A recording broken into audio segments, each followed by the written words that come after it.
Okay. Good evening, everyone. We'll call this meeting to order for the Town of Wakefield Board of Appeals for July 14, 2021. We'll start with a roll call of members. Dave Hatfield, Chair. Jim McBain. Here. Oh, thank you. Amy Wall. Yeah. Joe Pride. Here. Tom Lucy. Here. Greg McIntosh. Here. Mike Feely. Here. You and Chip on his way. We'll acknowledge him when he attends. All right. Let's proceed to the legal notice, Amy. Yeah. Consistent with the governor's orders extending certain provisions of the open meeting law, every effort will be made to allow the public to view and or listen to the meeting in real time. Persons who wish to do so are invited to click on the following link. If you do not have a camera or microphone on your computer, you may use the following dial-in number: 1-301-715-8592, meeting ID 891-8346-7072, passcode 438825. Please only use dial-in or computer and not both, as audio feedback will distort the meeting. This meeting will be audio and video recorded. 1, continued hearings. 2, 21-1 ID Sign Group, Inc. for Shaw's Supermarket.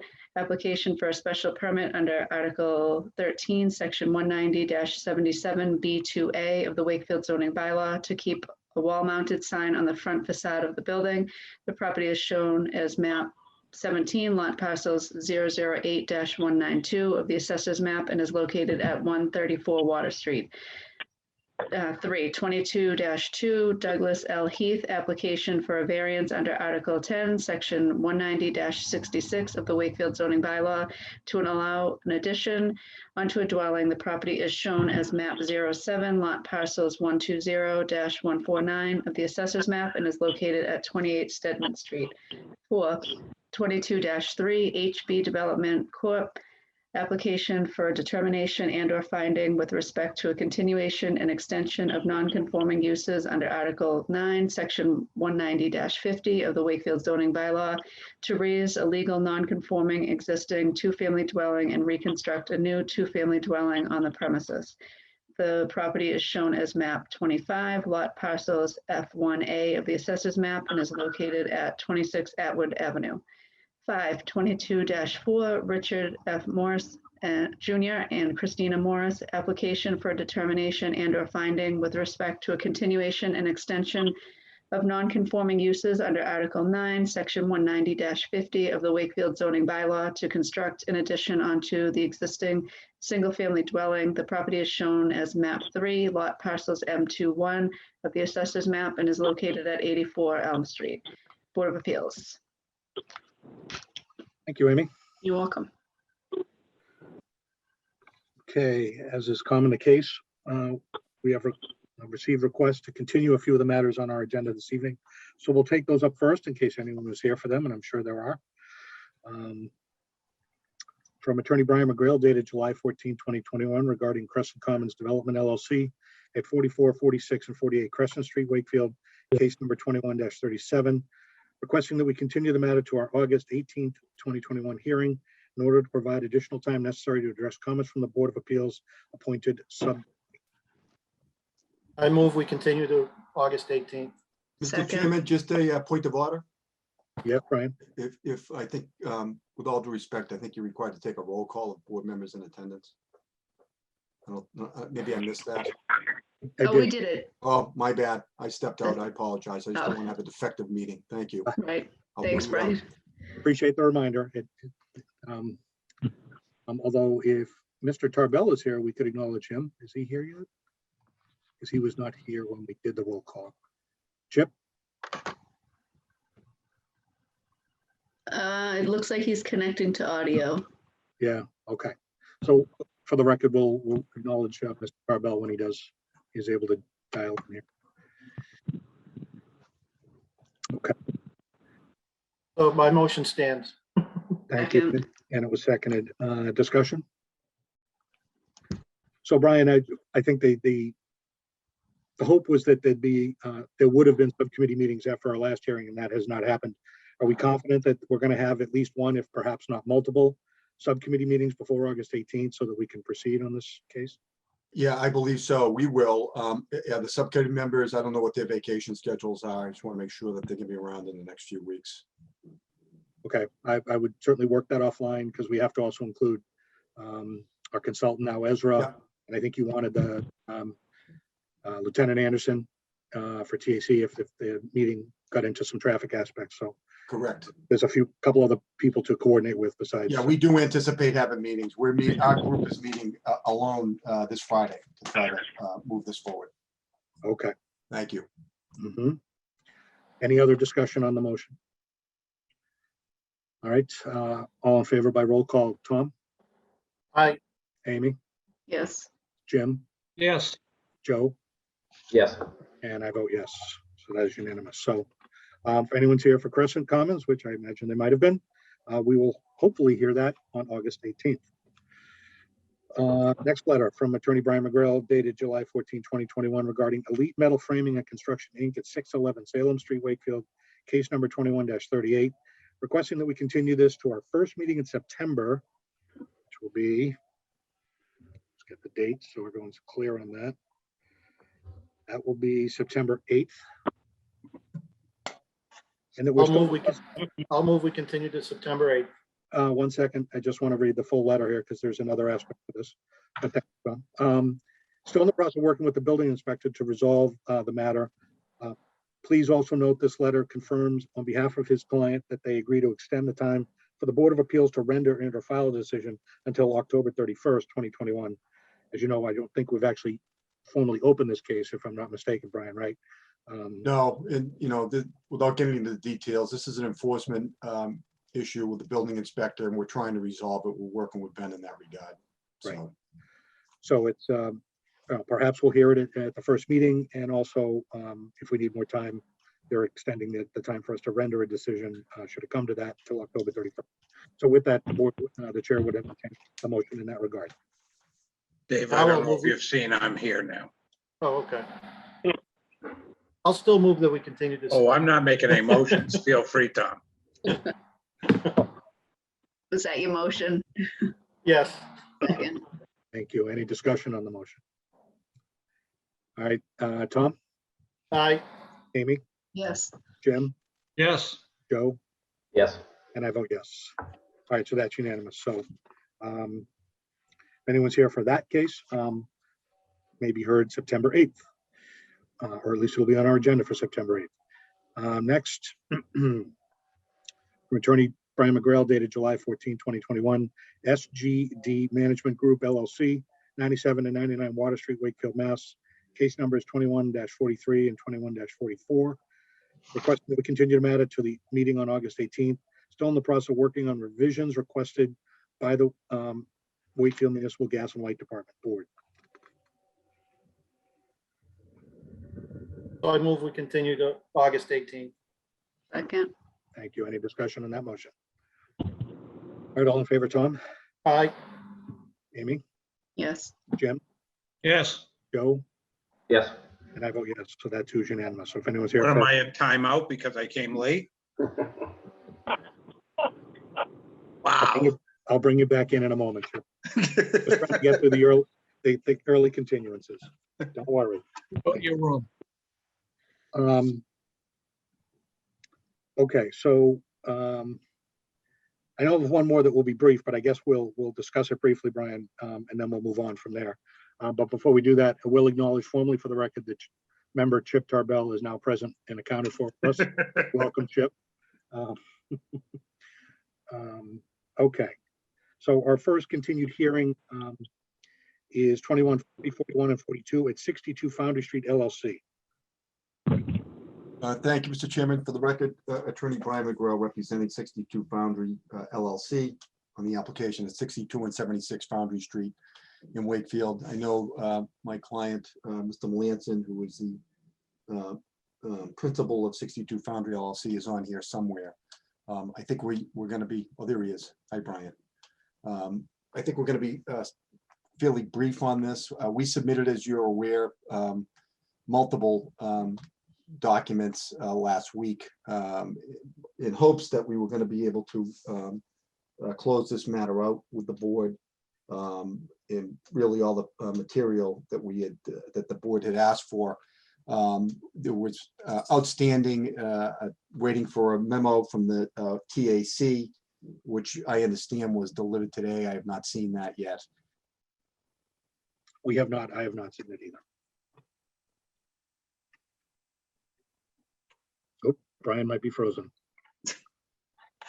Event, we received a memo today from the engineering department of the DPW that requested a good amount of changes or on our site plan for, you know, drainage things, some details, utility connections.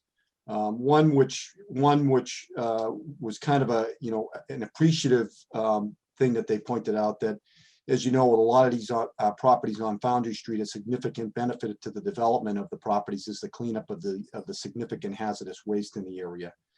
They pointed us to a spot that we needed to be aware of, that we need to look at. So these were all very constructive and helpful points by the engineering department. Unfortunately, it's going to delay us. We're not ready to move forward because we need to address those issues to their satisfaction prior to asking your board to close it out.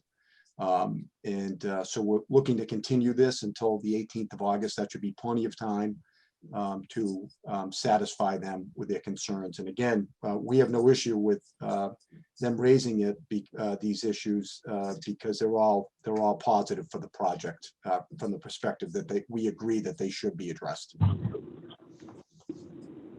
Okay, and board members, when I got that email from you earlier today, but I forwarded it to all the board members, I don't know if they've all even had an opportunity to see it, but we'll have time before the next meeting to digest it. And, you know, you'll plan is to come back with any sort of updates in the plans and so forth. Yeah, and I submitted some draft conditions, which might change with some of the comments that were made too. So right. We would send an updated package prior to the next meeting.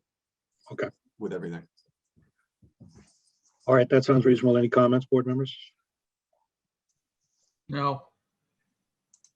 Let me just check, Mr. Chair, let me check where you are on the extension on this. If I can, I think that might be helpful. Just want to make sure that the extension on the variance is good, whether you need another extension or not on that. Because we opened in February 24th. Yeah, I've already extended it with Gail. I just if you could give me a second on that. Yeah, in June, I got a letter that says we extended it to August 31st. Yeah, so I think we should extend it again for the board's benefit, because if for some unknown reason that meeting in August gets canceled, it will put the board in a difficult position. Agreed. So I would request that you accept an extension on this until the end of September for the board to render a decision, and I'll send a letter tomorrow morning confirming that. Okay. All right, Chair. go ahead. So do we need a No. motion to extend? Yes, So I'll move that we extend the deadline to September 30th and continue the hearing till August 18th. Do we need two separate votes or we can do them both together? I think we can do them together. Okay, second. Any discussion on the motion? All right, Tom, Yes, me, Yes, Chip, Yes. Jim, Yes. Joe, Yes. Mallory. Okay. So we'll hopefully hear this August 18th. And thank you for the updates, Brian. Thank you.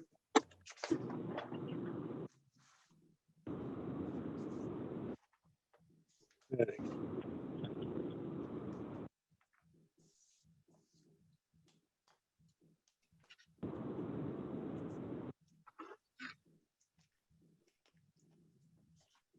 All right, Brian, how we need more time before we begin Quantipowered, right? Yeah, our consultant had a conflict, and he should be here by 8 o'clock. I know we have some additional guests there. So I appreciate them spending.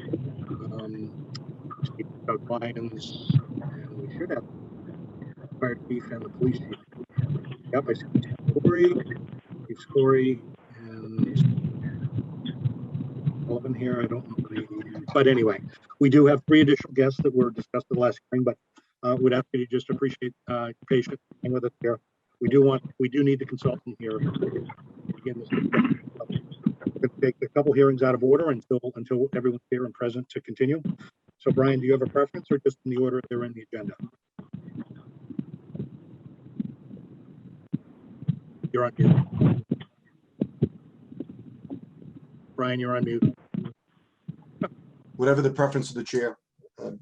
Okay, I'm fine taking them in order. I just didn't know if you needed other people here, but assuming you can proceed, why don't we start with the first new hearing on the agenda, 21-1. We're in fiscal year 2022 now, folks. ID Sign Group, Inc. for Shaw's Supermarket at 134 Water Street.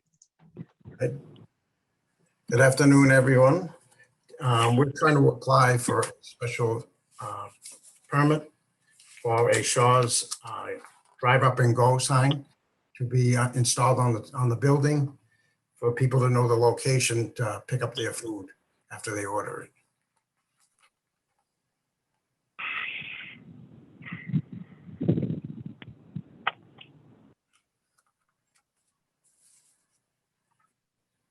Mr. Chairman, Yes, I'm concerned they're not looking for the right thing. They applied for a special permit. I think they need a variance. Jim? Yeah, it's on the numbers of, it basically increases the number of signs. Wall signs. So they haven't applied for the right thing. So I No. think they need to reapply, unfortunately.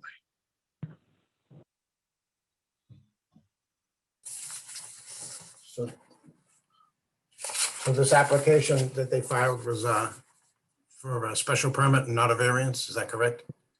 It appears that way. Yep.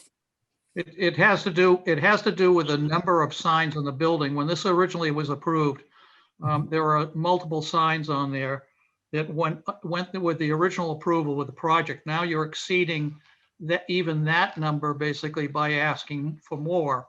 So you're exceeding it by 1 more sign. And there's already about 4 signs up there, including the Shaw's sign. Mhm. The other signs are vegetables and that sort of thing, basically. So you need a variance to exceed the total number of signs on that face of the building. All right, apparently we must have filed for because they said they filed for a special permit, that's what they told me. oh, that's what they filed, but Yeah, you need a variance. Yes. correct. Okay, And unfortunately, we cannot Change that on the we fly. can't change it because people have to be properly noticed about the type of relief you're requesting, even though there's a sign in here and we kind of know what you're looking for. We have to properly notice the type of relief that's being requested. So, so we need to you'll need to refile with a variance. Is the 30-day, period. So we potentially could hear you back in August, depending on the timing of things. If not, then perhaps early September. no, I totally understand. I'll have our office reapply and Okay. offer the correct permit and we'll get things going. Okay. All righty, All right. Well, thank you. thank you. Have a So good night. there's nothing to continue here, forward, I guess, because, Well, should they? Wait, hold on, Chip, 1 second. Does he need to withdraw without prejudice? Correct. yeah, Yeah. probably should. Yes.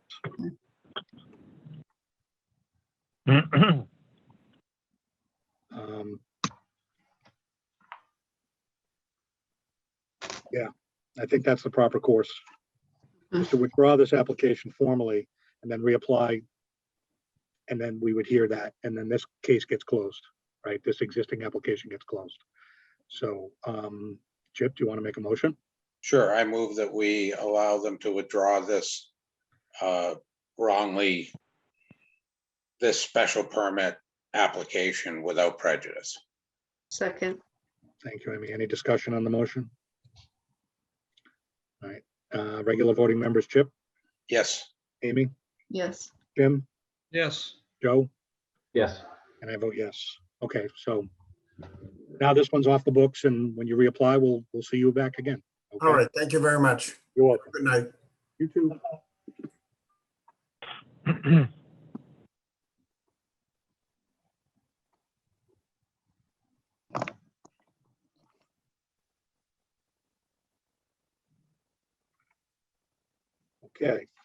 Next new hearing, 21-2, Douglas L. Heath at 28 Stedman Street.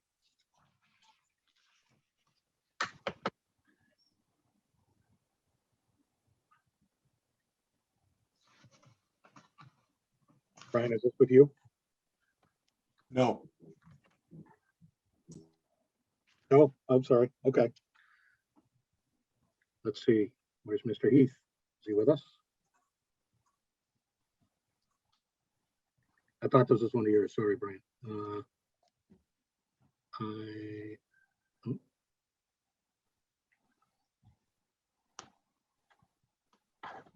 I'm just looking because sometimes there are initials and things I'm trying to identify.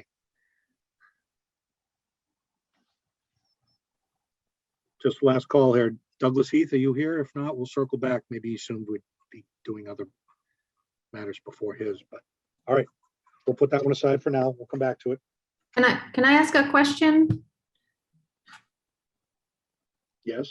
I'm one of the direct abutters of the Heaths. Is there a way to find out what the variance is? What the question is? It will be when we open the hearing. Okay, all We right, can't open it until the petitioner's here. So got that's it, why okay. I'm just I going in didn't the know if there order was of a the way to agenda. Find out in advance. Well, you would have been notified via postcard of the relief. So Yeah, no, I just didn't know if there were additional details that I could look into. No. No.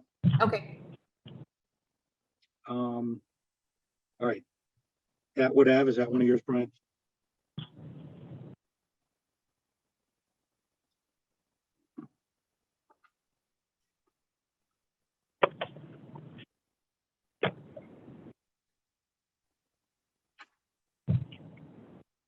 yes, Mr. Chair. Well, let's take that matter up now. The next new one on the agenda, 21-3, HP Development Corp. at 26 Atwood Avenue. Great. Thank you, Mr. Chair, members of the board. For the record, Attorney Brian McGrail representing HB Development Corp., who is the owner of property at 26 Atwood Avenue in Wakefield. The principal of HB Development Corp. is Mr. David Barrett, who is on the meeting here somewhere tonight. His building superintendent is Joe Barrett. The board is, I think, familiar with both Barretts. They've had numerous projects in the town of Wakefield that have come before this board. This is rather a small project. I call it a rehabilitation project. It involves a property situated at 26 Atwood Ave, shown as map 25, lot F1A on the Wakefield Assessors maps. It's situated in the single residence district. It's currently a two-family dwelling that's in a significant state of repair. I'll go over some of the history of that property with the board as we go. I thought maybe the best way to start might be to kind of show some pictures. So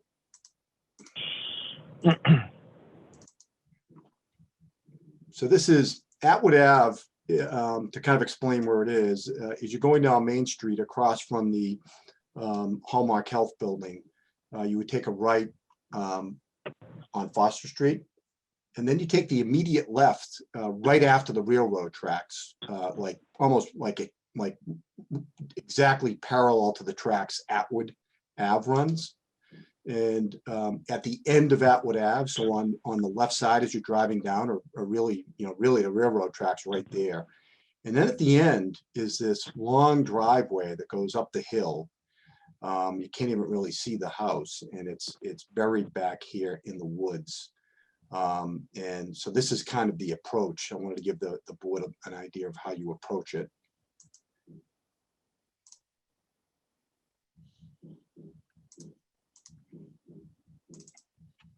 And I talked about the fact that the house is in, as I mentioned, pretty significant state of disrepair. Dave bought this about a year ago in the pandemic, and had been owned by a family for quite a while, just had a hard time keeping it up. So it's really falling down, overgrown, It has a barn on the property, which you will see on the site plans when we get to them, that is caving in. The roof is basically collapsed. This is just one photo as you pull up and you get up to the top of the driveway.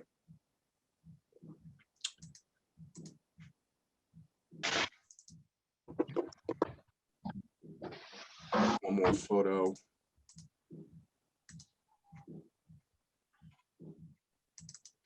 This is the side, so kind of as you go around the back. It's really, building is incredibly overgrown, falling down. All of the eaves have access to animals, etc. So I think the proper thing to do. This is not on the historical list. I checked that.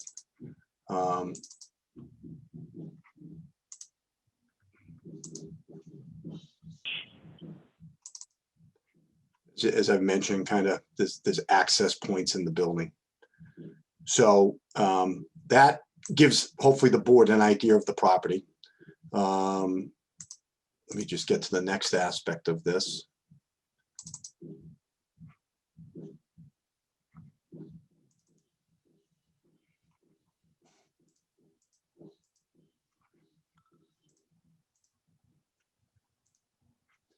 As I've mentioned, it's a two-family dwelling.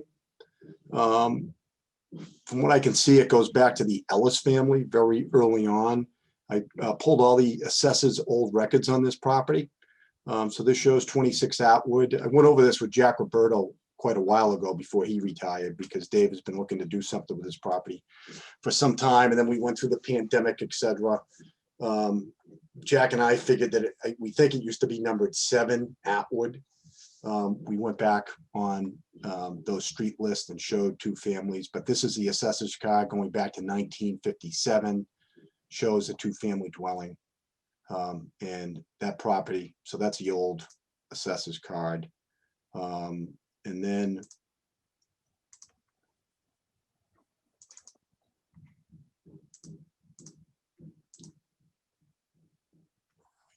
current assessor's records obviously show Dave as the owner. Property contains 0.696 acres, 2-family dwelling. That kind of gives you maybe a look at how it sits on the hill too, because this is a picture when there was no leaves. It kind of sits up there.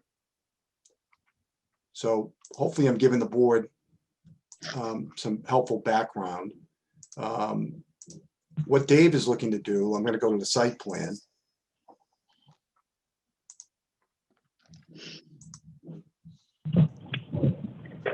So this is the existing condition site plan. You can see how Atwood comes up, and it's kind of a funky lot. It does meet the shape requirement. It's a pretty big lot for the single residence district. It's over 30,000 square feet. We'll get into the dimensional aspects in a little bit, but just to familiarize the board with the existing conditions. This is the house, and this is it's called the wood garage. You can see the note on here by the surveyor falling apart. I think that's a kind classification of it, because it's basically caved in. I went up there today, I took those photos, and when I came back, Dave said, "Did you see the barn, how bad the barn is?" And I didn't even see it. I said to him, "I didn't see it." And he said, "Yeah, it's all just buried under the trees, and it's just all caved in." So this gives you an idea of the existing conditions.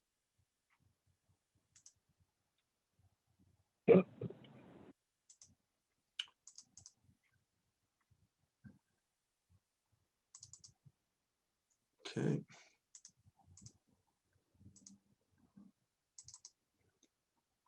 And this is what is being proposed. Basically, as you can see, this structure would be raised and taken out. And a lot of there's a lot of pavement up there that is going to be removed, pavement to be removed. There's just tons of pavement up here. It's just all paved. Dave wants to take that out.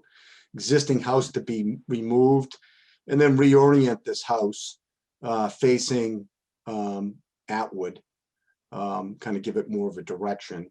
The size, the footprint is a little bit bigger than the existing house, but you can see it's not significantly bigger.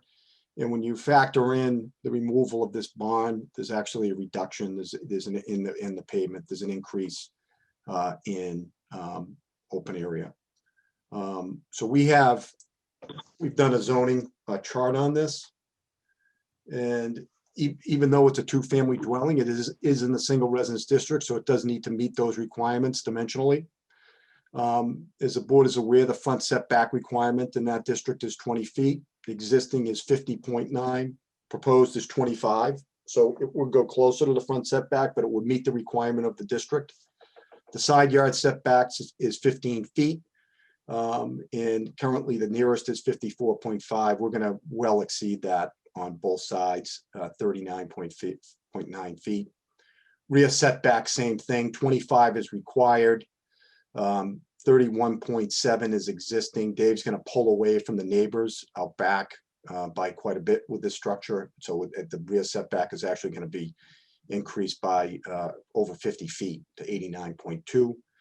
The lot, interestingly, does meet the frontage requirement in the single residence district.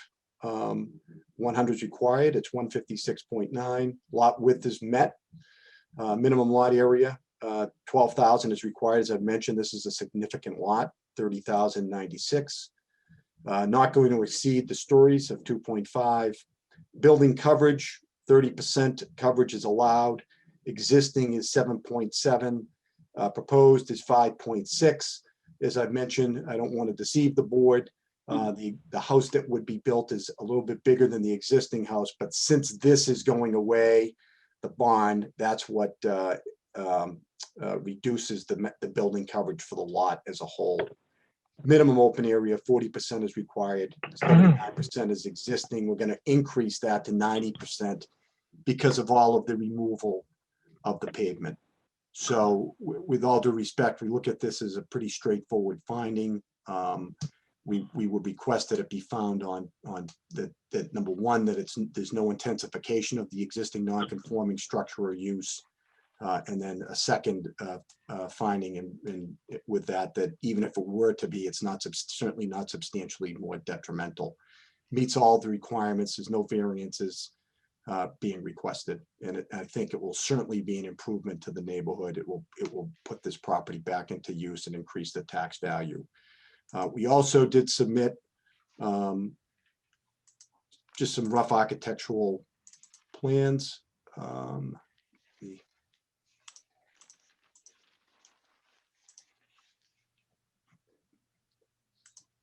And Dave and Joe can talk a little bit about this if the board has any questions, because it's kind of, they designed this and figured it out to really go with the topography, to keep the kind of the height down. You can see the retaining walls that they want to spin off of this to kind of set the house into the hillside and keep the back flat.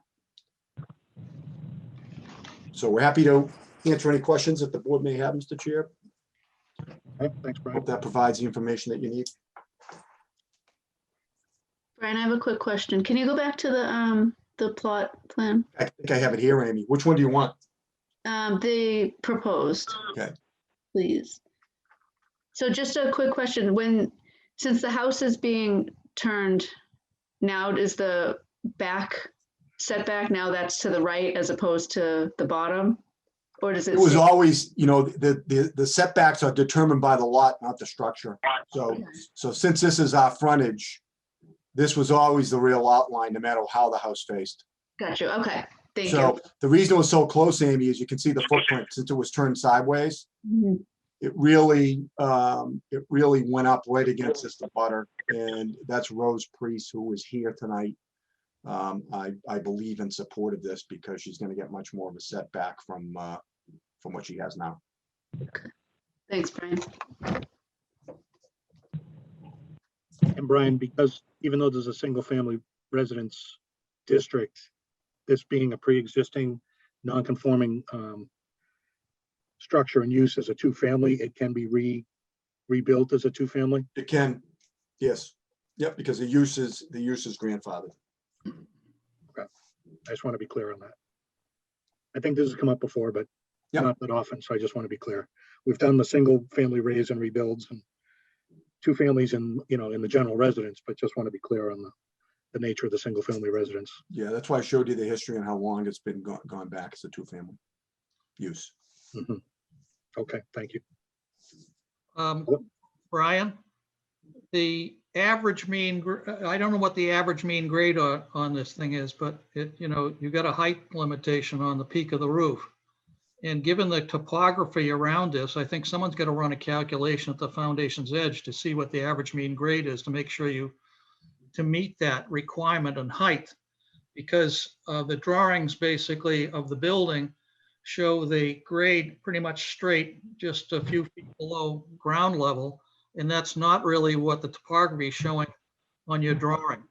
That there's much more topography there than what's in the architectural drawing. So someone should run a calculation to make sure you meet the height requirement based on average mean grade. Okay. I'm actually gonna try to get in touch with our, John Ogren's the engineer on this, and he's pretty qualified. I'm gonna see if he can give us an answer on that. So Right, but while other people are commenting, I'll see if I can solicit his information on that. Thank you, Mr. McBain.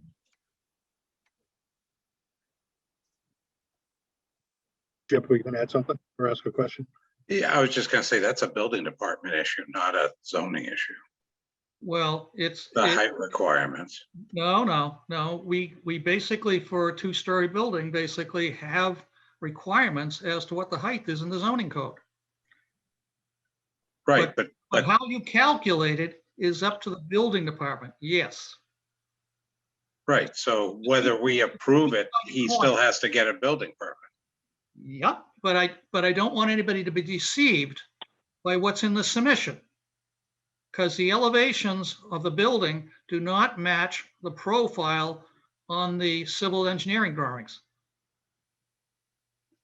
Yeah, I think it's pretty flat up there, Jim, where it's gonna be built. Joe Barrett, do you have any input on this? No, look at the drawing right in front of you. You can see the contour lines around the whole thing. Oh, I see what you're saying, Jim. In fact, the drawings Let me show retaining walls at the garage. Let me go back to the better drawing. Hold on. Because that's kind of blurry.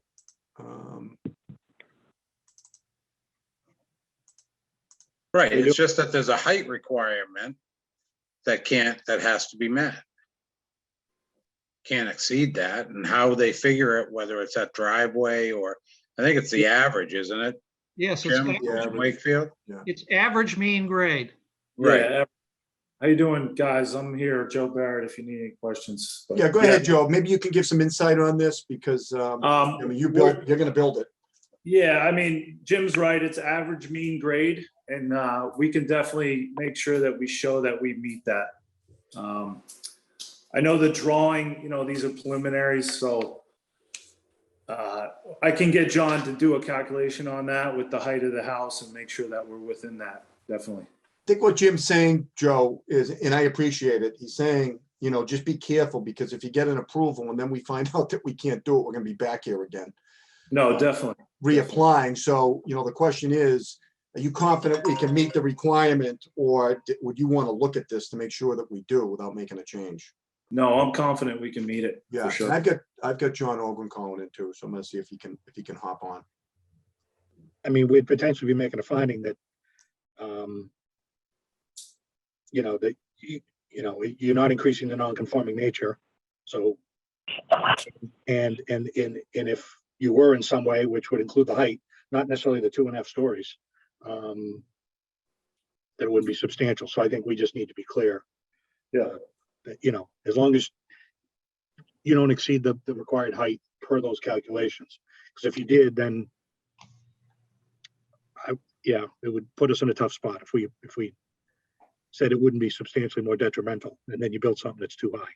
Well, we can't build something that's too high. I think I think that would be a problem. So I just talked to John. He said, Joe, he can't make that determination quick. He'd have to work on it with you to look at that, but it's something he couldn't hop on the meeting and say for certainty that. Yeah, because the plan is a preliminary plan, but I can definitely make sure that happens. And like you said, I'll we'll make sure, we have to make sure it meets the height requirement with the building department anyway. So, 35 feet. yep, 35 feet, correct. Well, the other part of it too, Jim, is, I mean, one of the calculations where it's an existing, where you have an existing nonconformity, I would suggest that they would be able to get take a look at what the height of the existing structure is. But that- And But that's not what you're bringing before us at this point, because you don't even know what that is. no, I know, but you can look at the structure. I'm saying that, that under a finding, they have the right to go as high as the structure is that's there today.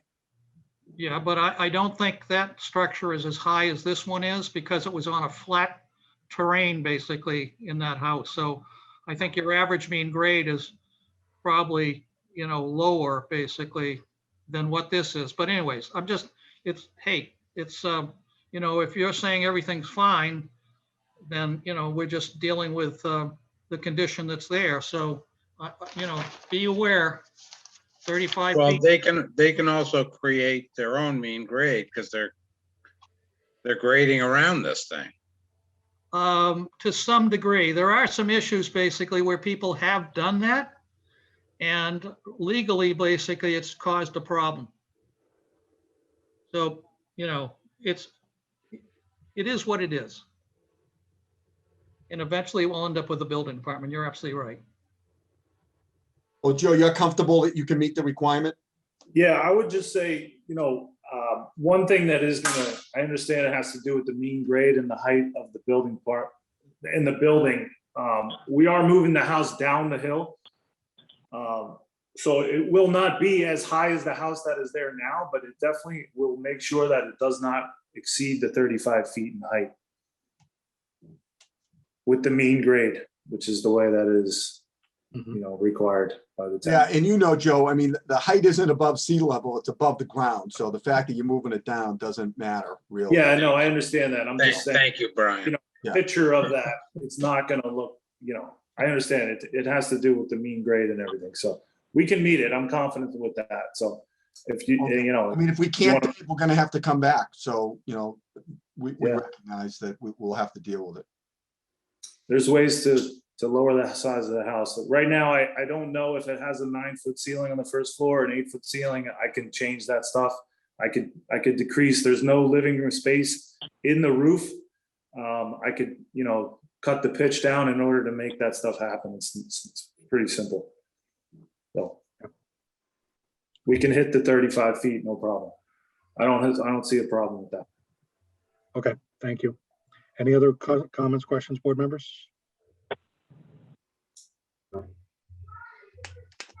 Okay. So Dave, I guess my question would be, to Jim's point, I'm going to use numbers that I have no idea about, but let's say the height of the current off of mean grade is 27 feet. And they're trying to build a house that's 32 feet. So that as a nonconformity, if we allow them to do this, they could go up to 35 feet, even though it's greater than what's currently there. Are we Correct. saying we want to allow that?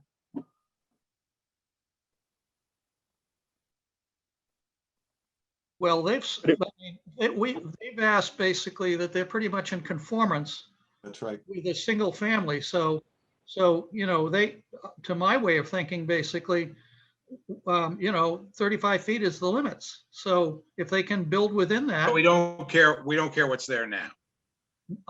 I don't care. Okay, and I don't they're- either, but I just want to make sure we all don't. I'm cool, because they're moving the house anyway, and they're gonna have to do this calculation and make sure that the height of the new structure meets that 35 or less, given the average mean grade calculation. Right, and that's in the building department. But as long as it's under there, then even if it were to be, increasing the height over the current height per the calculations, it would still meet the height requirement of the zoning bylaw. So there's no non-conforming nature to it. Well, Yeah, Mr. Chair, that's what I was gonna say. I don't know if it matters that Chip doesn't care and Jim doesn't care about that. That is, they're not increasing a nonconformity because there is no nonconformity on that issue. Correct. So it doesn't matter what we care or don't care. Well, 35 feet's in the zoning code. How you calculate the 35 feet is within the control of the building department. Understood. And the applicant has said they're going to meet it. So I don't know how much more we need to belabor this. We to be don't. honest. We Okay, don't. okay. Any other comments on the application?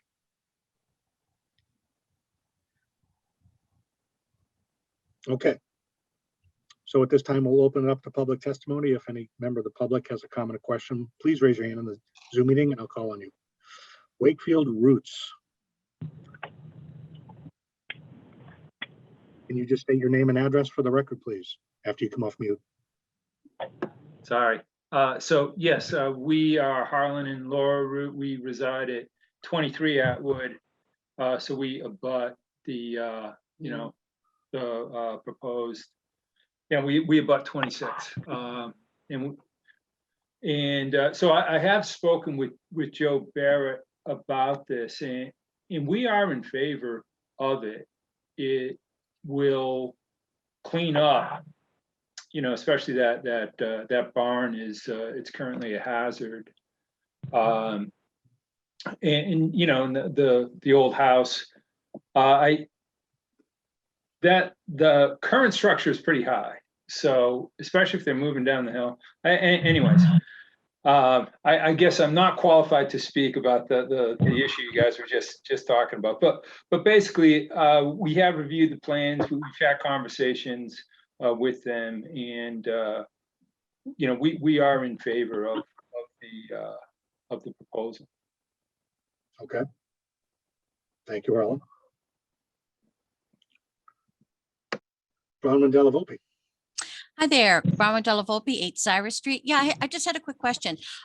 With all the convolutions of moving this and the heights and all of that, have any of the ZBA members made a site visit? And if so, when will that happen?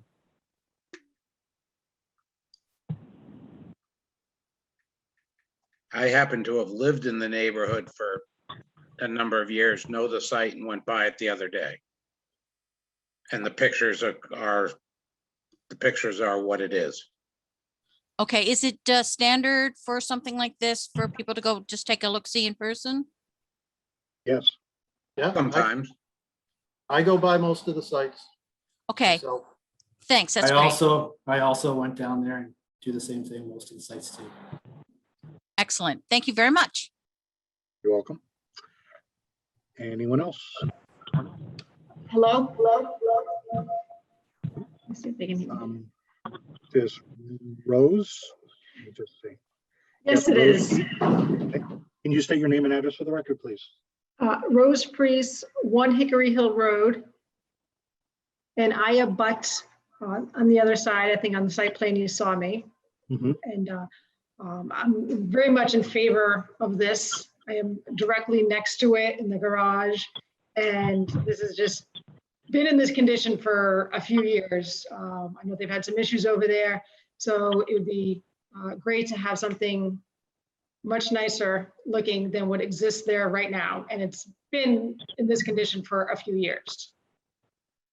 So I'm highly in favor of it. I think it would be great for the whole neighborhood. Okay. Thank you for that feedback. Anyone else?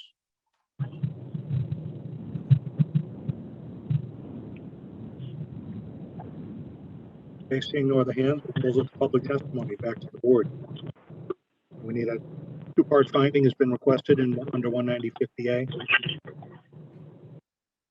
I move that under 19050A, we find that the plans shown to us this evening do not increase the nonconformity. However, if they do, we would allow it anyway, in the means that it does, and that it's not more detrimental to the neighborhood in any way.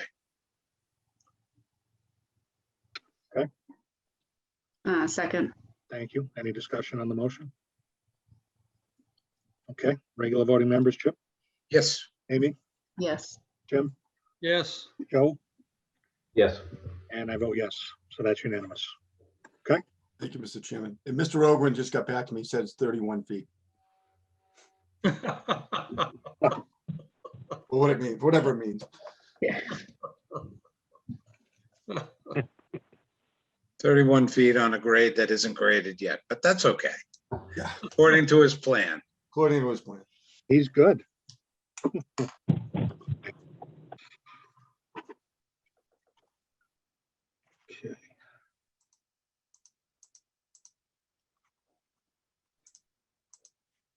Brian, are we continuing on new matters or Yeah, I think so. Just one more. Okay. Which so I why don't we think is like continue to that one? the last matter. 22-4, Richard F. Morris Jr. and Christina Morris at 84 Elm Street.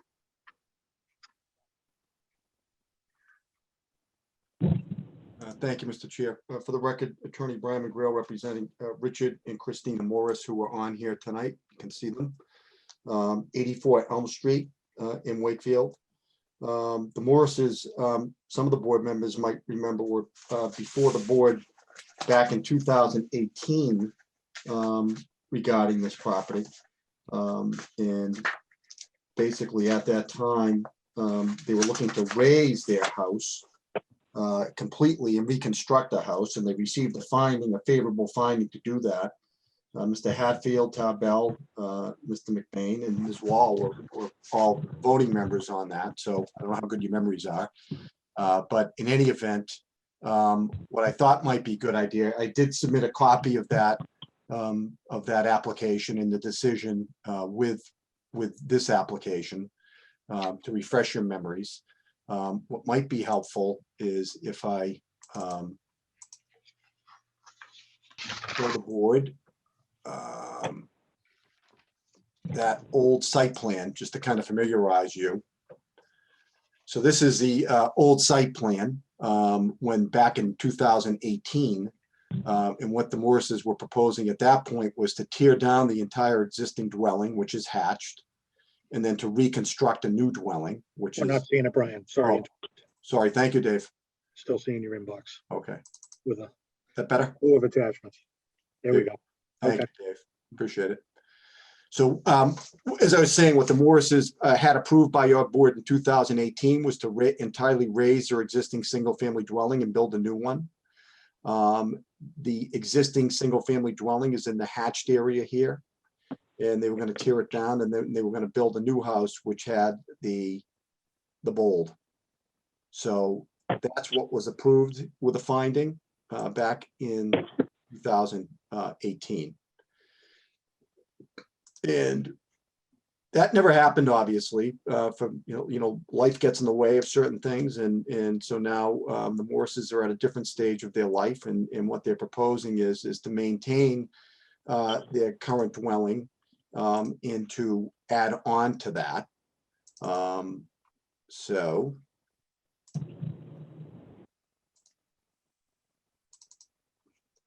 this plan shows that, and these are the current existing setbacks, 11 feet, 11.1, which matches what was on the old plan. The old plan actually, I think, had this dimension at 11.0, but a new calculation, it's a fraction. And what they're proposing to do here is keep their dwelling, which is part of the hatched, except for this side of it, which they are plan on taking down completely and putting in a full foundation and then building 2 stories above it. But at the same setbacks as currently exist. They currently have a screened porch on the back. They want to shrink that. And then they want to put an addition onto their kitchen that would be on piers in the back of the house.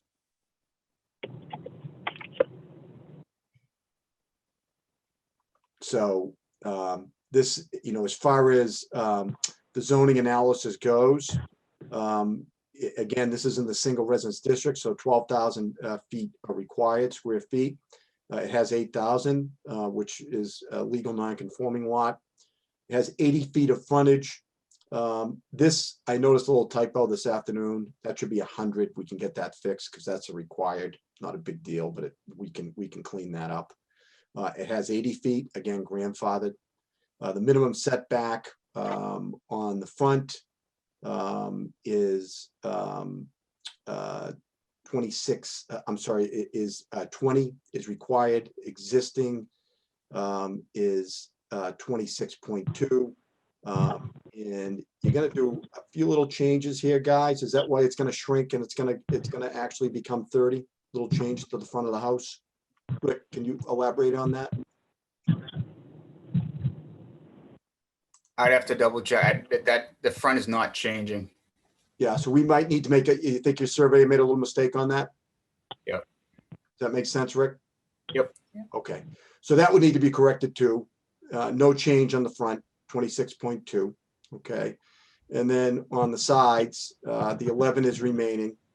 The rear 25 is required, it's staying at the 37.9. And the building coverage required is 30. Existing is 16. We're gonna have 18 because we're adding this aspect of it. And when you shrink out the screen porch, it nets out a little bit of a gain, but well within the requirement. And certainly we meet the open area requirement. So this is the site plan. We would propose to just make two easy corrections on that, 100 feet, and then make the front setback match at 26.2. And I do have. Brian, I have a quick question. You say the current existing dwelling is 11 feet on the side. Yep. Is that not hashed? Is that going out to the proposed addition with the full foundation? Because your existing dwelling is, No, this, yeah, this, where it says proposed addition, full foundation, Chip, that, the house is currently out there. So they're gonna tear that off exactly where it is and rebuild it. okay. You want me to go back to the other existing conditions plan so you can see it? Happy If to. you could, that'd be great. Okay.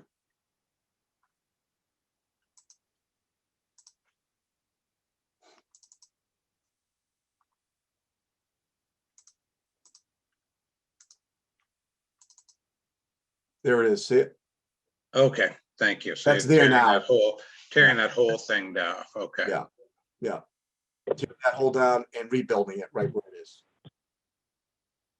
And that's gonna be 2 stories? 2 stories, yep. So I have, I did, Morris's did send me some architecturals that I'll bring up on the screen, so. So Brian, did Ben just not want to do, because Yeah, what Ben, we're not increasing the nonconformity from what I can see. we went back and forth with Ben on this, and because it had been before your board before for a finding, he did not want to do it. So, and he doesn't have to do it. I mean. No, he just has the right to do it. Yeah, that's right. So. Okay. So this is the side of the house away from the addition. Nothing's changing here. Not sharing yet, Brian. We're not well, saying.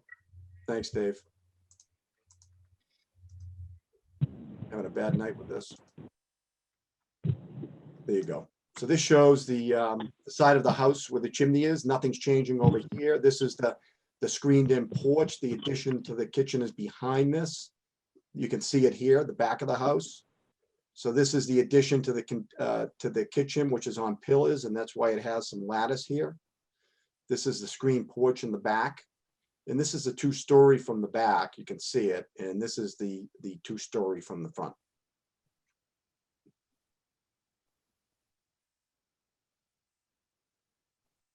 I hope that helps to give an idea. Is there only one second new window on the second story?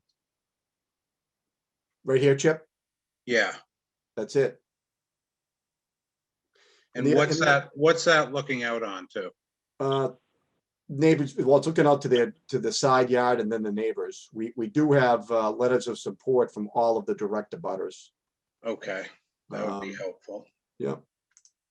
So, and I'll send these to you, Mr. Chair. I may have one letter, Brian, but not. Yeah, you have one. I received 2 more.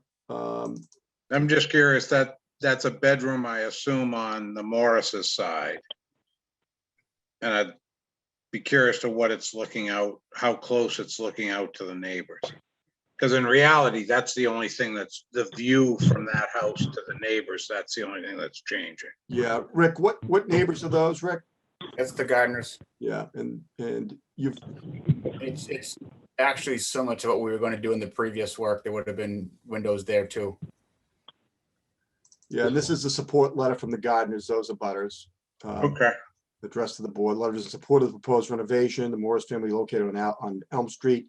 Proposed renovation is actually smaller than the previous supported proposal, which they supported that too, that was never built, which is approved by the board. So I'll forward these to you, Mr. Chair. That's the gardeners, just for the record. Brian, the structure you're taking down, did that have a window in it?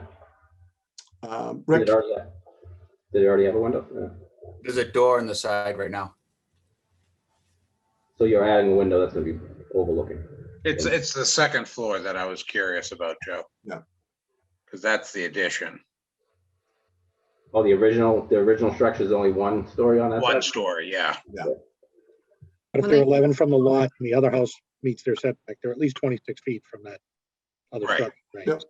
And will they- then this is a support letter from McCoubry. I know Brian McCoubry is here tonight, also in support. If I can, for the record, he writes to the board and chair, we are writing to you in support of the refiled application by Rick and Christine Morris of 84 Elm Street, slightly over 3 years ago since our first letter of support. We're excited that after 3 years, Morris's can now begin reconstruction of a new single-family home as shown on the revised plan submitted to the board. We believe that their earlier application had been approved and that this resubmission merely updates information provided in 18. Among other reasons, COVID-19 has had a profound impact on their plans and of course their timing. Rick and Christine have lived next door to us for 20 years. We continue to benefit from their presence as neighbors and watching their children grow. As we noted 3 years ago, allowing them to reconstruct their home will give them flexibility in raising their family as their son and daughter continue to move through the Wakefield school system. It will also help them to stay in the town where they've called home for so long. The property at 84 Elm Street is their first home. We will benefit by keeping them as neighbors and friends. We're pleased to meet with the board should that necessary, but please accept this vigorous support as first step. And I think you might hear from Mr. McCoubry when you take public testimony. And then finally, you can tell the Morrises are pretty popular in the neighborhood because then we have the Griffins on the other side. And they state this letter is in support of the proposed renovation. My neighbors, the Morris family, property located at 84 Elm Street, proposed renovation is actually small and was previously supported, which is approved by the zoning. Casey. Well, I might note there are at least 3 buildings on this one that all have the same architecture. And the building to the right actually has a 2-story with the same architecture, basically, as proposed here, just an FYI.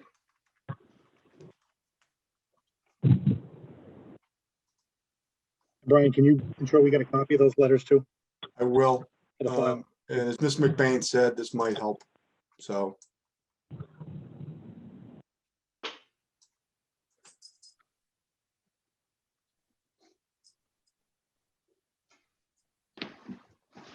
I think it's really going to balance out the house in the neighborhood because it is consistent with what's happened there. Okay.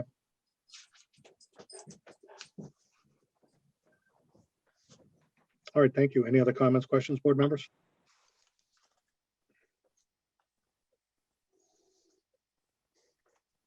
Okay, this time we'll open up for public testimony then. If anyone has a comment or question, please raise your hand in the Zoom meeting and we'll call on you in order.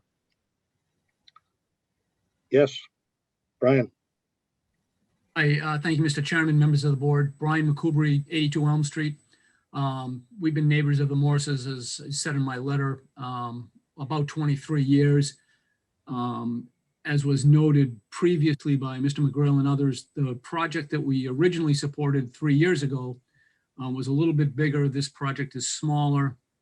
And as Mr. McGrail, our house was, I'm assuming our houses were all built about the same time, but we did the same thing probably in the late 80s, where we took down a garage, extended our kitchen and built up to the 2nd floor. So Morrises are great neighbors. We're very much in support of this and hope they can get started as soon as possible. Thank you for your time.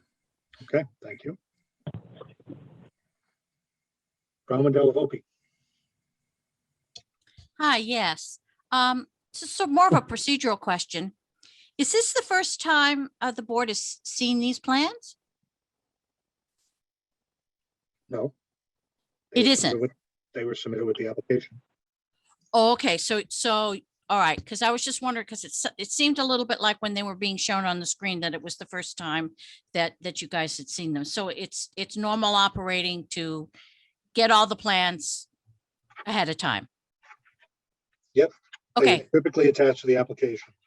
wonderful. Yep. Thanks for the clarification. Mhm.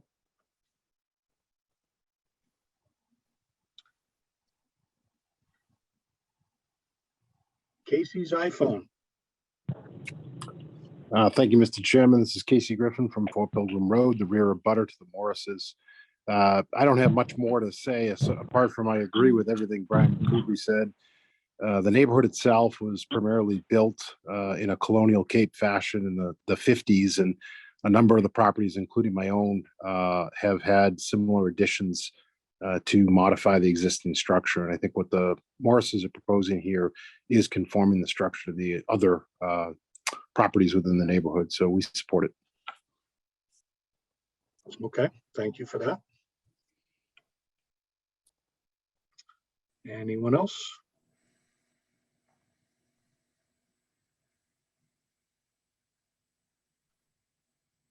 All right, we'll close out the public testimony for the evening. Back to the board. I move that we grant, or that we find that the nonconformity at 84 Elm is consistent and not detrimental to the neighborhood and what they're planning on doing, and not increasing the nonconformity in any way, does not make it any more detrimental to the neighborhood. Second. You don't need suspenders, right? Because we're not increasing the nonconformity.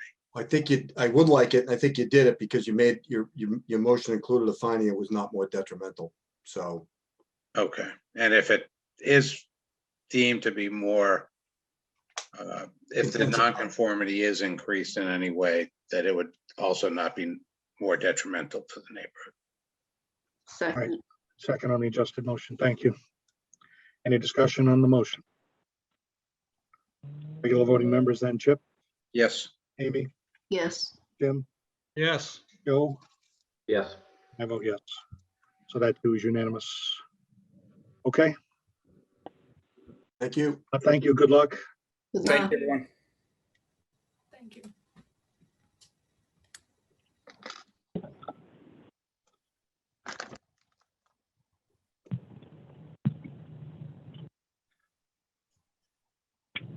Brian, how are we looking?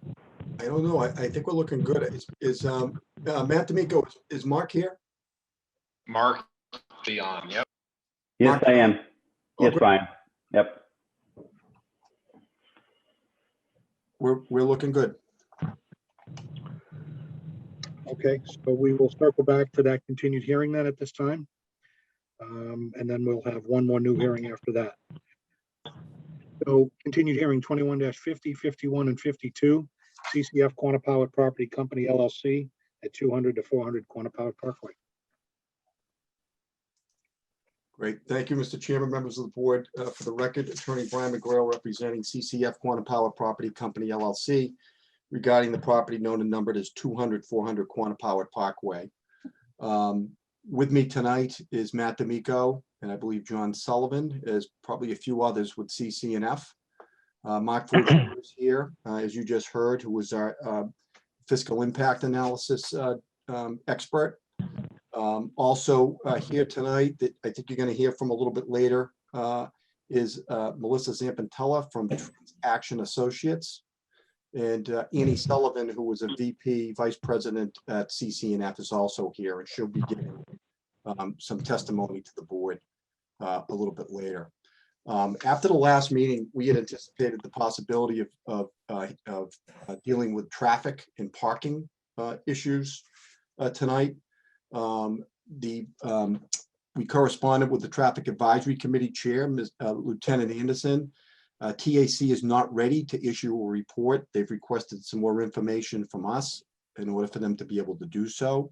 And we're in the process of coordinating to get that information to them. So we will not be ready, and neither is the TAC ready to go through traffic or parking. That will have to come at a future meeting. So what we thought that we would do, obviously, because another agenda item that the board contemplated for tonight was a continuation of the fiscal impact. And that being that the board, I believe, asked some of the department heads from the town to be here to verify the numbers that we've provided, that they are the best estimate. Nothing's exact, but they're reasonable estimates of the impacts that this project would have on their departments. And we think that we've done that, and hopefully we'll get some corroboration from them tonight in that regard. So I'm sure that your board wants to hear from them. And then once that is done, we'd like to kind of go over where we stand from a development entity for going through some analysis on the local business beneficial impact of this project, because that's something that was a direction that we got from the board. At the last meeting, the board had mentioned that you were somewhat disappointed that our fiscal impact really didn't include looking at that aspect of the project, how it might benefit local businesses. So we are prepared to do that, not in detail tonight, but we'd like to tell you where we stand with that and what we anticipate that we'll be presenting to the board in that regard. And then the other thing we'd like to talk to the board a little bit about is an introduction to our shuttle transportation plan, because that was another direction that we got from the board at the last meeting, that the board was disappointed that we had not included a shuttle aspect of this project, and to some of the members that evidently we kind of heard loud and clear. It's very important to you. So we'd like to talk to you about that after the fiscal impact aspect of it. And then finally, a little bit about the community engagement and outreach, how this project can be tied in with the business district in the town, and how we're making out on that. We'd like to give you a little introduction to that. So with that said, Mr. Chair, I would respectfully suggest that we hear from our local officials and perhaps questions from the board. And then when that's all done, we can go on to those other things that I talked about. And certainly Mark is here. That's where we wanted Mark here, because if any questions come up, he's here and ready, willing, and able to answer. Okay, would Mark, would you be able to put up the plan again, the report, just for so it's on screen? Certainly, Mr. Chairman. Thank you. If I assume if they provide a screen share. You should be able to. Everyone should be able to grab it.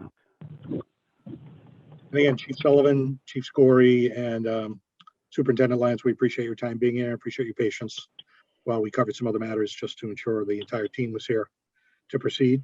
So we welcome you and appreciate your attendance. I will put it out to you. I mean, there were a lot of questions that came up last time from the board and a few from the public. Hopefully you've had an opportunity to either review our minutes, or, well, our minutes aren't published yet, so you wouldn't have seen those, but perhaps watch the video, the recorded session, to get a sense of what they were and seeing the impact analysis. I would open it up to you if you want to make any comments about certain aspects that are in your respective areas. Board members, I don't know if you want to make sure we cover certain ground, or you want to let them sort of go first. But this is the opportunity to ensure that everyone's on the same page and that we've heard, from these officials to help sort of substantiate or offer their thoughts on some of the information that we got last week or last meeting. For me, I'd like to hear them speak first and then ask questions after. Okay. Agree with that.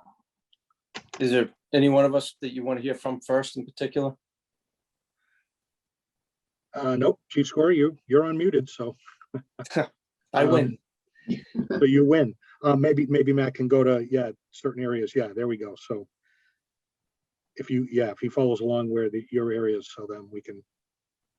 Okay, so Mark Forgier and I had a conversation a while back on estimating the number of calls for service that we might have a project this size. And we agreed that it would probably generate approximately 193 to 200 calls per year. And we're able to put a dollar figure on that of approximately $161,000. It's quite a few calls. So I worked with Matt D'Amico on this to try and come up with some security features that would help to reduce the number of calls for service to this address. And some of the things that we talked about and he agreed to, and which I thought was really, they were a great company to work with. They're very agreeable to everything that I asked of. So I appreciate that. So we talked about having 24/7 security with video monitoring, a video intercom system for the residents, control access to the garage, a secure package delivery area.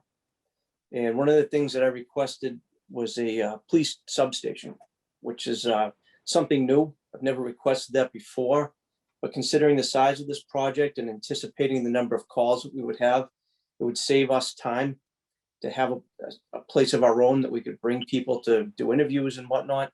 And they agreed to that. So I'm appreciative of all those things that they've agreed to. They've also agreed to put a LPR on the garage, which will monitor, record license plates of every vehicle that goes in and out of the garage. They've also agreed to put what's called a blue light system along the walkway behind the building. So anybody who might be in distress or need help following the path behind the building could activate that for police assistance. And they've also agreed to put some external lighting on the back of the buildings towards the lake. It wouldn't be illuminated all the time, but there'd be like spotlights in the event that we had an emergency back there. We needed some extra exterior lighting. So I appreciate all those things that they agreed to. Okay, thank you, Chief. I'm going to suggest we do this sort of one at a time. So if anyone has any questions pertaining to the police aspects of this report, maybe we cover those first. I do. Okay. Thanks, Chief. So a couple of questions. One, the substation that's going to be there, is that going to be manned by one of your officers at all times, or is that going to be in partnership with our security team? That will not be manned all the time. Obviously, I don't have the personnel available to do that. Right. I'd like to make it a stop for the officers on the bicycle, have somebody from each shift stop in there, make it like a community outreach substation, but I just don't have the personnel to man that 24/7. Right, okay. And my other question too, on a building of this size, one thing that comes to my mind is with the increase in overdoses that we've seen, I'm just anticipating that that's something that could be an issue. And as far as cost goes, I know that the cost of, using Narcan, for instance, is expensive, and that people that are out overdosing are using, you guys have to use more and more Narcan to revive them. And so those prices go up. When you see a building of this size, is there any estimate as to what type of numbers we're looking at for overdoses or things like that, or just bringing drugs into the community itself? I don't see, it's, of course, we may see an increase in overdoses. I don't anticipate a substantial increase. Okay. With developments like this, the only, what you really see is crimes. I'll use buildings that are close to the highway can be attractive areas for people to just jump off the highway and commit crimes, whether it be being east of vehicles, motor vehicle theft, stuff like that, which is why I asked for the secure garage. It might be possible that there's drug dealing that occurs in a parking lot, but we have a parking lot there now. I think that this project is an overall improvement to that area. Thank you. Chief Chip Tarbell, how are you tonight? Good, how are you, Chip? Good. Question for you, and it always comes down to cost, right? And I know you've put an associated cost of $161,000 on to what it would be to the department. I think what people get concerned about is they say this project is going to cost the town $161,000. I don't think you're going to come to town meeting and say CCNF built this, I need $161,000 more, right? No. I just want to clarify that. No. And- No, and I know, Chip, at the last meeting, you had asked if this project would require us to hire another officer. And my answer to that is this project on its own would not require us to hire another officer. But when I look at the total number of projects that are going on right now in town and the number of units in all of those projects cumulatively, at some point, there's a tipping point, and I think we're awfully close. Our officers are extremely busy right now. Our call volume has increased exponentially over the years. And when you continue to add multiple buildings with multiple living units, the calls increase. So at some point, yes, I will have to add additional personnel, but with this building, with this project on its own require us to hire an additional officer, the answer is no. Thank you. Yeah, I agree. I mean, the town's going to get more residents, whether we do more, whatever, whether we do 10 48 unit buildings or one 480 unit building, there's going to be more residents in town. And at some point, you're going to need more staff to take care of the residents in town. And I thank you for clarifying that it's not one project, but a totality. Correct. So Chief Tom Lucy, thanks for coming tonight. So these call estimates include all the safety things that you just went over, all the safety elements that they're adding? Or would you change the number of calls given that they're going to add all those safety elements? Tom, I would probably reduce the number of calls because these safety elements that were added as part of this plan that they've agreed to add don't exist in the other projects that were the other multi-unit dwellings that were evaluated. So when you look at Everly Apartments, they don't have any of these security features. When you look at 95 Audubon Road, they don't have any of these security features. I think this is a state-of-the-art facility when you look at security. Great, thank you. Oh, by the way, I'm on Elm Street, so thank you for July 3rd. Good stuff. Well, thank you for everything you did.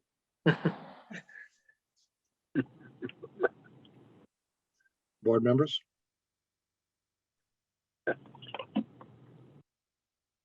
I have the minutes up just to make, because we covered a lot of ground, and I'm just saying, I think, Chip, you got your thoughts out there as well. Manpower costs, okay. All right, thank you, Chief Corey, for now. Please hang on, again, there could be. Sorry, Dave, I just have one question. Sorry, I was flipping through my notes. Sure. Chief Corey, I think in at least reading through this, sorry, Greg McIntosh. If reading through this report, it said, adding up all the proposed calls, part of it was 4 calls per year for the cafe. Did you talk with anyone from CCF, Matt, anybody about if that has a liquor license? Because I would assume, this is just a complete assumption, if there's a liquor license, there'd be a lot more than 4 calls per year. Even if it's a nice restaurant, people celebrating something. I haven't heard anything about a liquor license. Okay. If I could just clarify. Sure. At this point, we have no intention of applying for a liquor license for that cafe. Okay, understood. It just didn't seem to, I think some people referred to it as a restaurant, as a cafe. So I think it's unclear what that even is. I would like to see it be more of a restaurant, enjoy a nice beer at night over the lake, but something we can talk about later. Okay, thank you. That was my only question. Thanks, Greg. Anyone else?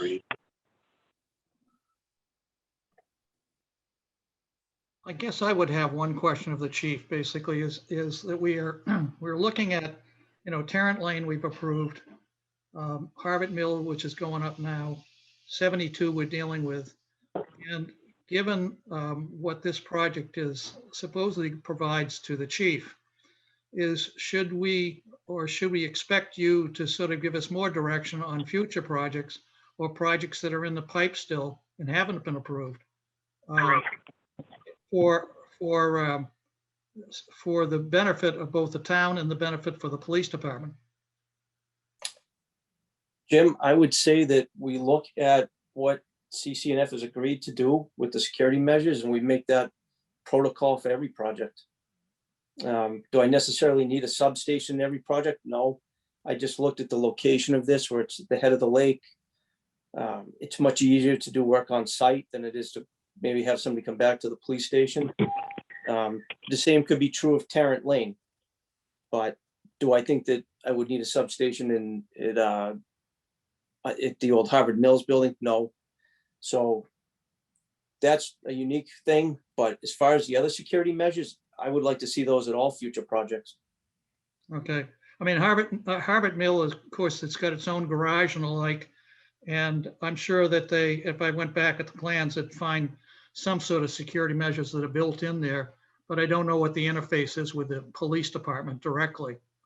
And no, we had some discussions probably maybe a year and a half ago, if I remember correctly, about garage security, package security, controlled access to that.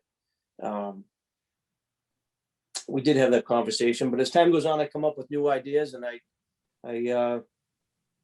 throw them out there and hopefully they stick.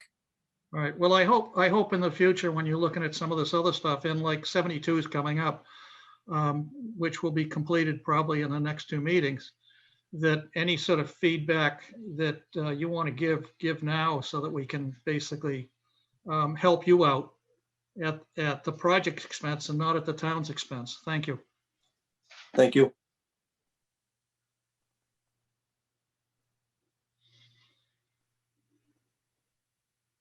Okay. All right. Thank you, Chief. If you wouldn't mind just hanging on just in case anything else comes up, but perhaps at this time we can move on to Chief Sullivan. Can you hear me, Mr. Chairman? We can. Thank you. Okay. I also met with Mark, and he went over his calculations and estimates and so forth. And I agree with his cost averaging. The truth of the matter is I would be hard pressed to come up with another way to measure the fire services. I'm happy with it. I think 102 calls is, or 104, sorry, is a reasonable amount to be expected for a development that size. Probably the vast majority of those calls would be emergency medical calls. And then next after that would be a combination of accidental fire alarm activations from burnt food or fire alarm system malfunctions. So I think that's a realistic number. I certainly don't think that the cost of this project would exceed the $228,000 figure that Mark came up with. It probably would be significantly less than that, but I really have no way of zeroing in on that. I think the project has done or will do a number of positive things to the area. Most notably, the improvements that are going to be made to Corner Powell Parkway.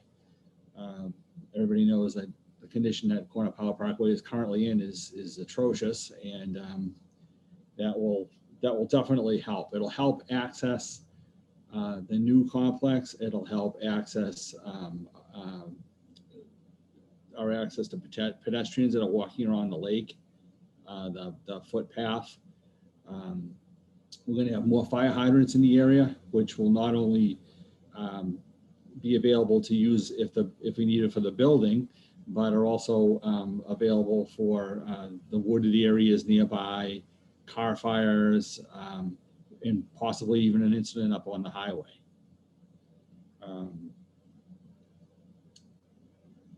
The sprinkler system in the new development will be better. It'll be 100%. The garage and the stairwells will all be equipped with hose connections to make it easier for our personnel to hook up and start a fire attack as fast as possible. So I don't have any notable objections to the project. I think it's I also agree with Chief Scory that they've been very accommodating with coming up with solutions to our questions. Okay, thank you, Chief. Would you also concur, again, it'd be hard pressed to say there'd be a staffing requirement change, or again, just maybe over time, the cumulative effect, or would Yeah. fire be a little bit different than police in that regard? No, actually, I absolutely 100% agree with Chief Scory that it's not going to be one building development that is going to push us over the edge to try to increase our staffing. It's a cumulative. It's all the projects that are ongoing and large projects that are being planned that are all together going to cause a gradual increase in our responses and eventually require us to increase our staffing. I will note we are very fortunate at this time. We are increasing our shift strength by 1 firefighter per shift. That has nothing to do with this project. That actually was courtesy of a federal staffing grant, which we're in the process of implementing as we speak. So we are going to actually, in effect, increase our staffing by 1 firefighter per shift. And that certainly would help with this development and all of the other developments that are being contemplated and being built. Okay, thank you for that. Board members, any questions for Chief Sullivan? I don't know if this would be one for either of the chiefs at all or both. For response time, I guess, not necessarily going to the building, but if there's an emergency and somebody needs to be taken out by ambulance, I know it's up to the ambulance company where they go. Would they be going to Melrose Wakefield? Would they be going to Leahy? How, in the location of that, I'm just wondering timing wise, which hospital would be best for people to go to in life-saving times? It actually depends on what the medical problem is. Okay. If there was a traumatic injury, they may end up going to Leahy, for instance, or Mass General. Something less severe, Melrose Wakefield, Winchester. They're really going to go to the same places that they can go to now. Okay. I'm just wondering with the increase, if it's gonna, the increase of people with the increase of calls, if that's gonna change how that kind of goes. Yeah, the system that's in place, if a hospital is on divert, if their emergency room is full, that's kind of like an automatic system. It kind of evens out, and that wouldn't change either. Okay, thank you. Yeah.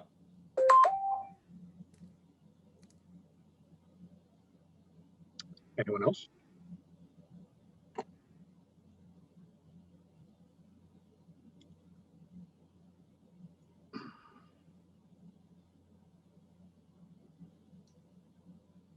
So I'm just going back to the minutes as well, just to refresh my memory on some of the other comments, but covering a lot of the ground. Okay, so if nothing else, board members, why don't we call upon Superintendent Lyons? Good evening, David. Good evening, board Doug. members. Thank you for the invitation. So I too met with Mark Forget earlier in the year. We looked at the current development in town. We kind of looked at this through the increased enrollment, and we looked at this through with our facilities manager, Bob Shiroli, and also with our district data specialist to really look at the enrollment at each school, at each level, and the increase in number of students that we were getting from recent developments. I shared this information with Mark Forget. He also kind of shared the ratio and proportion in the formula that he was using, and they were consistent, in both kind of independent kind of projects that both Mark did and we did. I think we were consistent or pretty close. In the initial proposal, we were looking at an estimated 67 students, an addition of 67 students. The difficult thing to always predict in new development or developments this size is the distribution of the students. For example, how sometimes it could disproportionately kind of be elementary students or middle school students or high school students. And in the proposal that Mark created in the report that was shared in your last meeting, the distribution is pretty even. In fact, with the realignment and the scaling back of units, the estimate went from 67 to 55.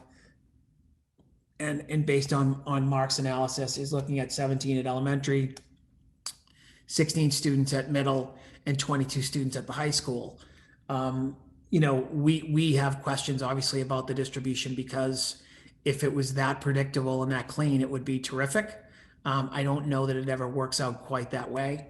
But based on our kind of back and forth, they conservatively, or Mark conservatively, and Brian conservatively have thought that it would be safe to stick with not the newly calculated numbers with the decrease of units of 55, but sticking with 67 students, which would affect enrollment and also would affect staffing to the tune of 6 teachers and an additional 2 buses.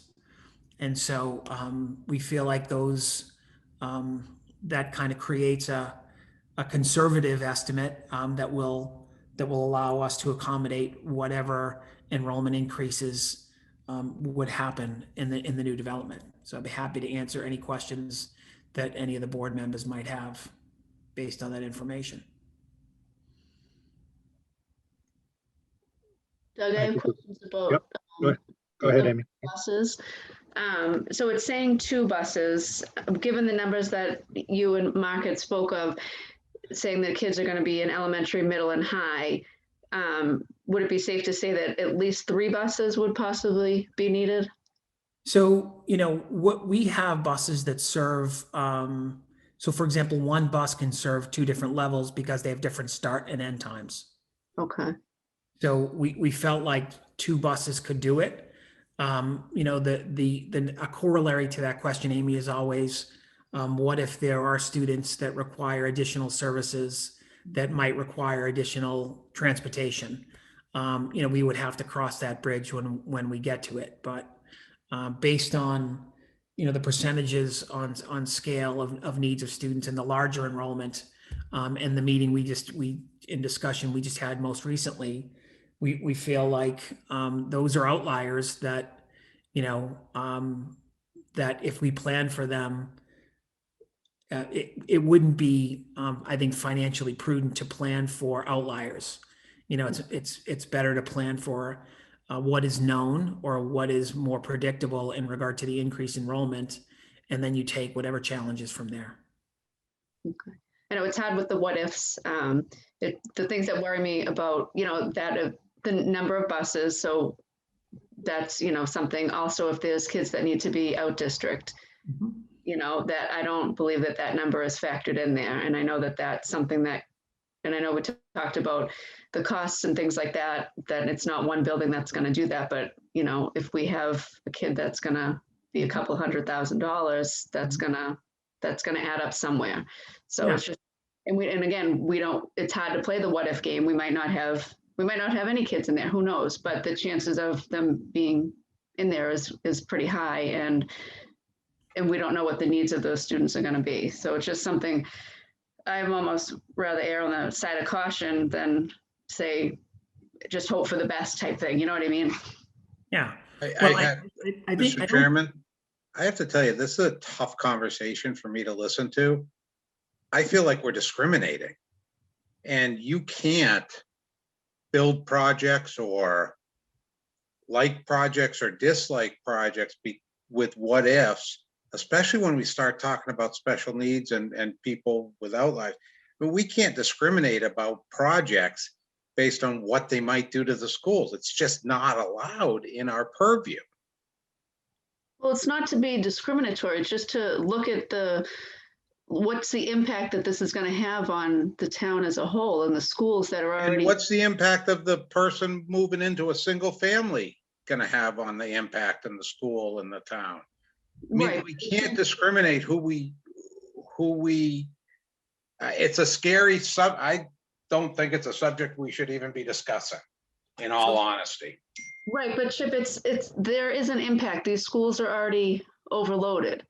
Amy, I think you're talking, in all honesty, I don't think you're talking from a zoning perspective. I think you're talking from a school board perspective right now. No, I'm talking from a member of the community with kids in the school system.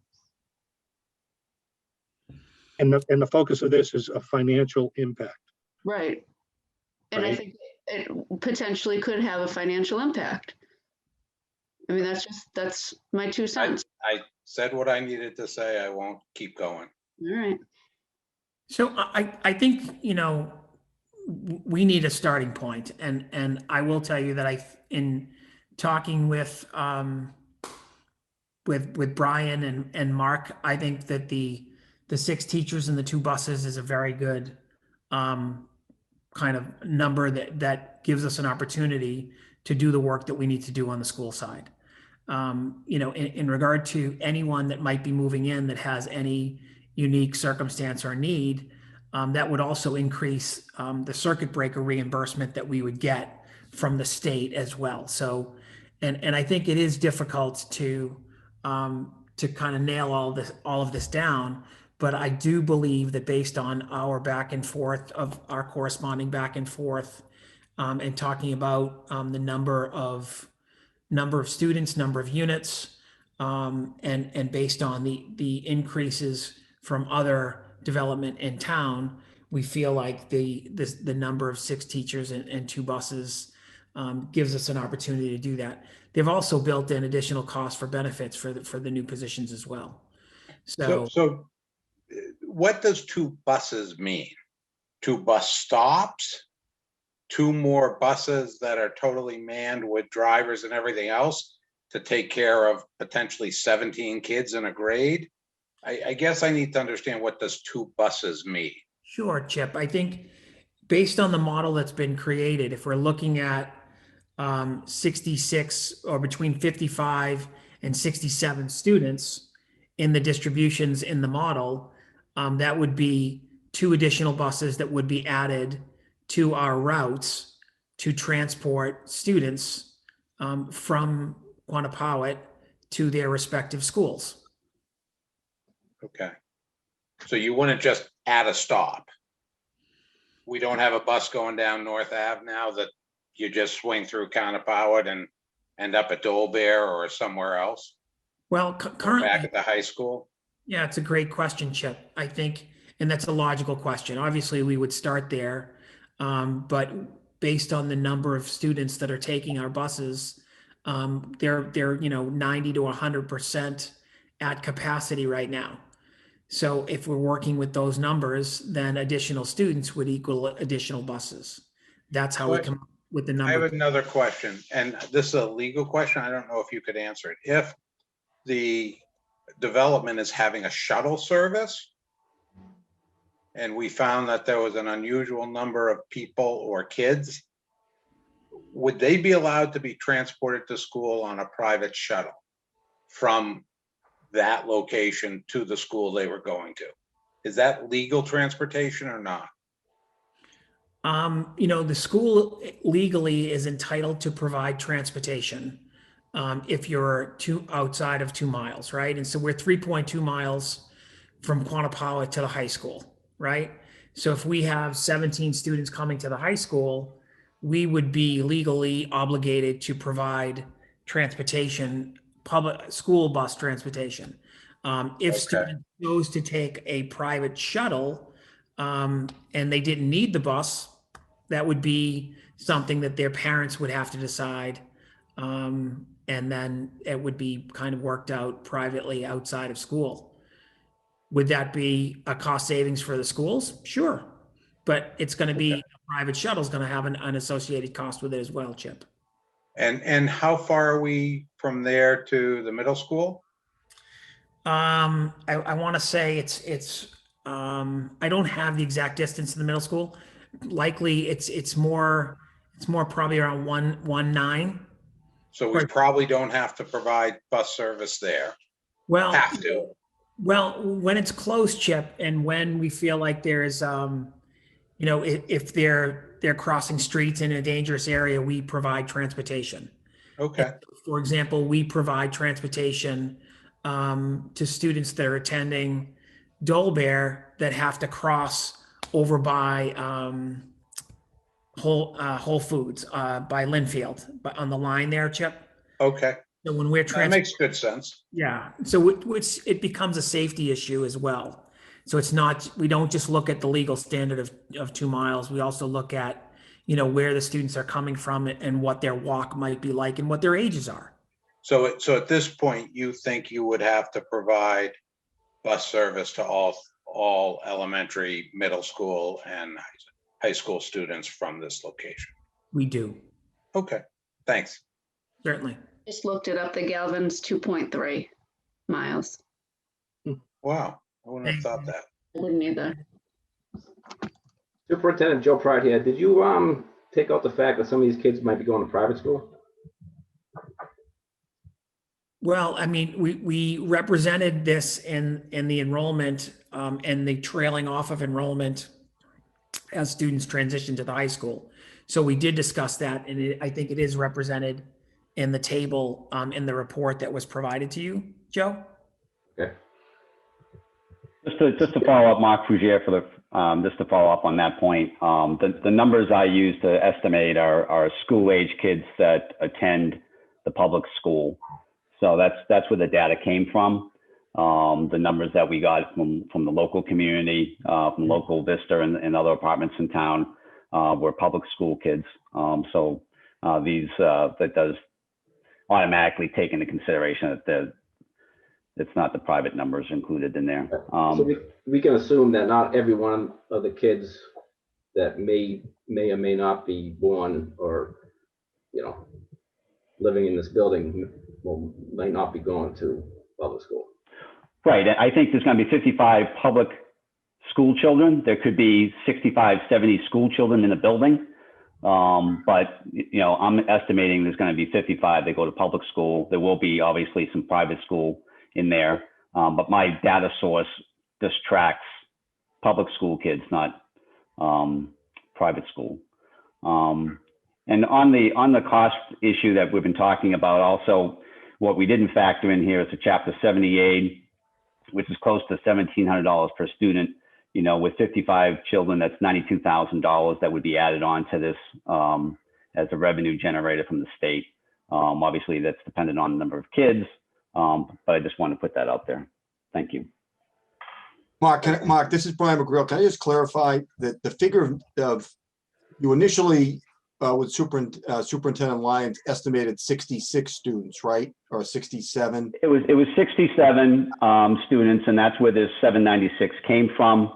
And then the program changed, the type of unit changed, and when there were less 2-bedroom units, which reduced the number of kids, brought it down to 55.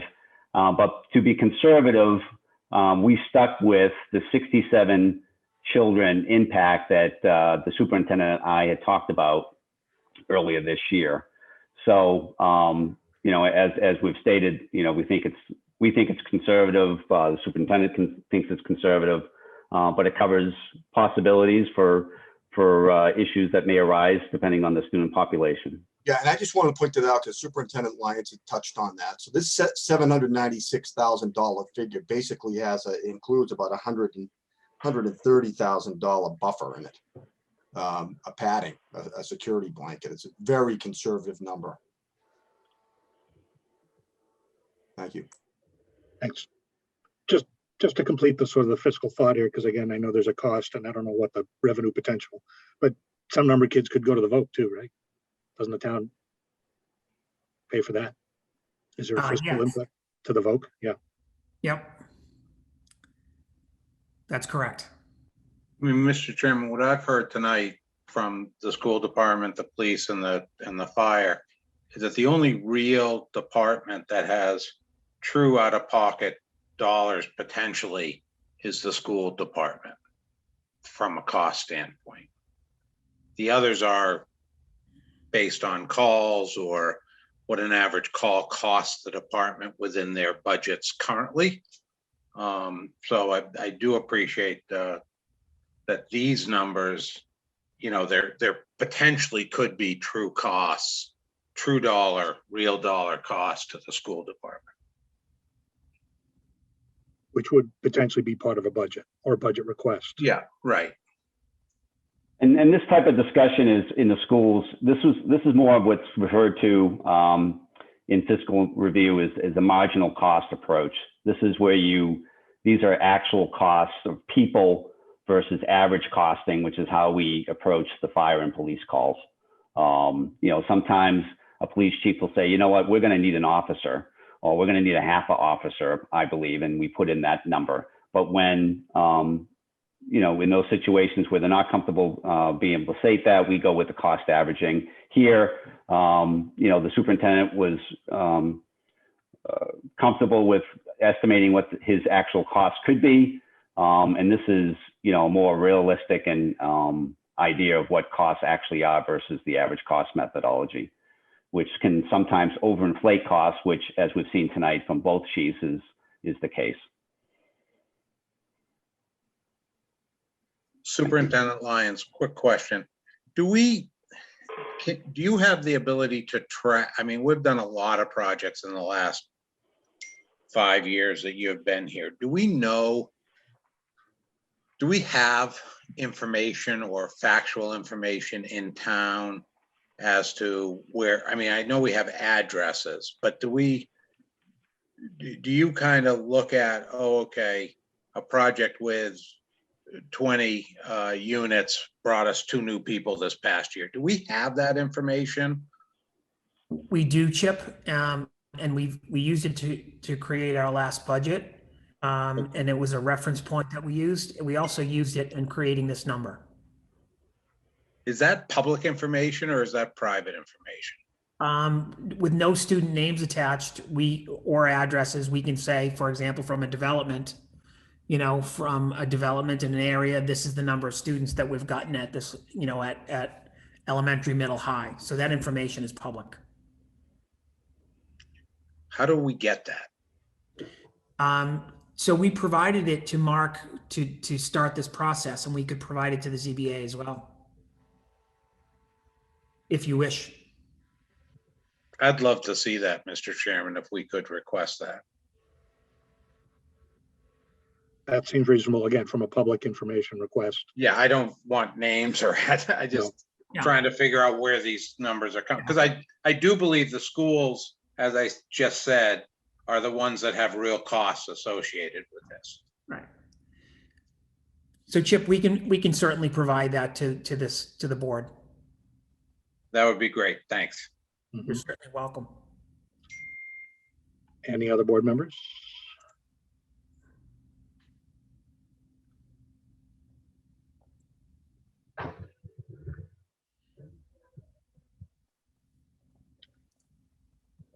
Okay, sounds like we've been able to get a lot of the questions that came up before at the last meeting out there and answered. Mark or Brian or your team, do you have anything else you'd like to add or clarify from discussion that came up from last time? There were questions around a couple of the revenue aspects. I don't know if you guys took a look at any other aspects before we get to economic stuff, but at least with this initial fiscal impact. Was there anything else you wanted to update the board on or clarify? Not on the fiscal impact, not at this point.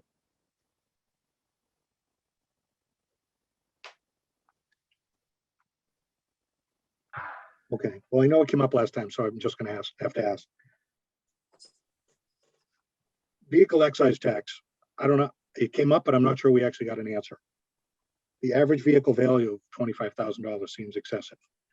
And then, when you look at the total number of cars, potentially 17 million, $25 per thousand. So it adds up to 400,000 out of the potential revenue side of things. I just, the average car, I don't know where we got that number. But if the actual evaluation from our town assessor's office who collects those taxes, did that come from someone in the town? No, that's Mr. Chair, Mark Fougier. That's my number. It's my opinion. I look at each project individually. That's what I think is going to happen here. This is going to be a very nice project. The rental market, there's turnover in the population. Usually don't see people living there for 20 years. So that influences it. There was discussion at our last meeting about the assessment of the units being low, which I agree. So, you know, there could be increase in value of the project itself on a property standpoint. I mean, that's the number I came up with, Mr. Chairman. I just want to clarify that it, Yep. because I know that, you know, actual data potentially is available, just average cars valuation in the town of Wakefield, for example, might have been available just to use as a basis where we gather a lot of other. But I hear you. So, I mean, the residential stuff could be a little higher. You estimated conservatively. The vehicle part of it maybe could be high and would be realistically perhaps lower. But again, there were some questions around that, and then what it netted out to in terms of comparing the potential fiscal impact of this project versus kind of what's there today. And you know, netted out to be, you know, 500 and something thousand versus 300 and something thousand. So the numbers weren't hugely different. So we just want to understand that we got everything, and just wanted to give you an opportunity to update us if you had any updates. So thank you there. Thank you, Mr. Chairman. So board members, everyone. Mr. Chair, there's one other question was related to this, but I don't think it's for anybody on here, and I don't think Aaron Kokinda is on, but one question I had was more based on how do we compare this to if the Waterstone was built? I know this is to what's there now, but there is a permit or an application already approved that would change it to another use that still viable or not, I guess, could be argued with the different market than it was 2 years ago. But I don't know if Aaron's on to even discuss that yet. No, and I did note for the record, as we saw in the, you know, as we recall, and it's in the minutes, she did sort of take a few action items on herself, but that she was looking at certain aspects, but she's not here to represent those. So we could perhaps get an update at the next, you know, next meeting. Okay. Like I can reach out to her and just see if that's something she's been able to make progress on and could update us at the next hearing. Sure, and I understand that one might be a hard one because that's hypotheticals, you know, if the tax assessor is even willing to discuss hypotheticals. But I think even some of what she was going to look into might have been more on the economic side of things too, which we're going to get an update, I think, upcoming here. Yep. No, I only asked about that one because it's directly related to this. Yep. What we're talking about. Yep. Okay. Dave, Mr. Chairman, I really appreciate Chief Scory, Chief Sullivan, and Superintendent Lyons taking the time to meet with us tonight, but I don't think we should hold them much longer if our questions are done. They got big days tomorrow. Yeah. We don't, but they do. No, I'm contemplating, you know, if this constitutes sort of new testimony and opening it up to the public. I don't think we should. I think we asked them to come to answer our questions and they did. That's my opinion. And again, I've tried to cover some of the ground that was brought up by the public testimony last time too. And I think we did cover some of that to the extent that they were able to clarify things. Other board members have a strong feeling. I'm inclined just to end it right there and we move on to the next topic. I second Chip's. Okay. I do see a hand up, Mr. Clardy. I'm not sure what your comment is, but we're not quite ready to open up any public testimony at this time. So I'd ask you to please just be patient with us. Hold on. Okay. So with that, again, thank you, Chief Sullivan, Chief Scory, Superintendent Lyons. We really do appreciate your time and being here with us tonight. And perhaps we'll talk to you soon before this project is done. So thank you again for your patience and have a good night. Thank you. Have a good night. All right. Take care. Thank you. All right, Brian. So you said at least an update on where we are with the economic impact part of the discussion. Matt, can you bring up the PowerPoint, please? Yep.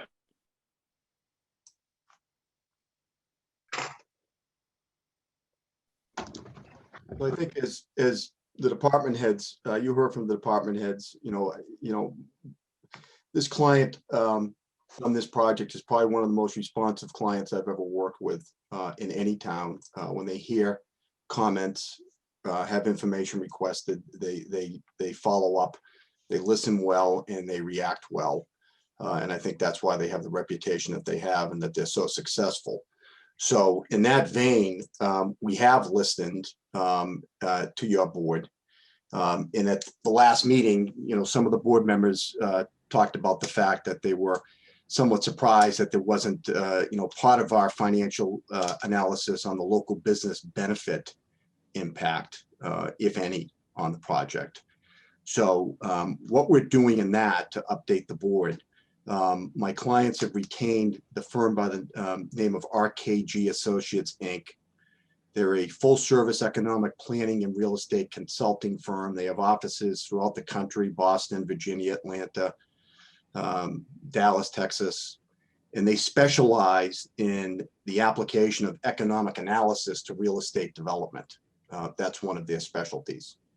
So what we've had the opportunity to do since the last meeting is actually retain them and have discussions with them in conjunction with Erin Kakinder, our Community and Economic Development Director.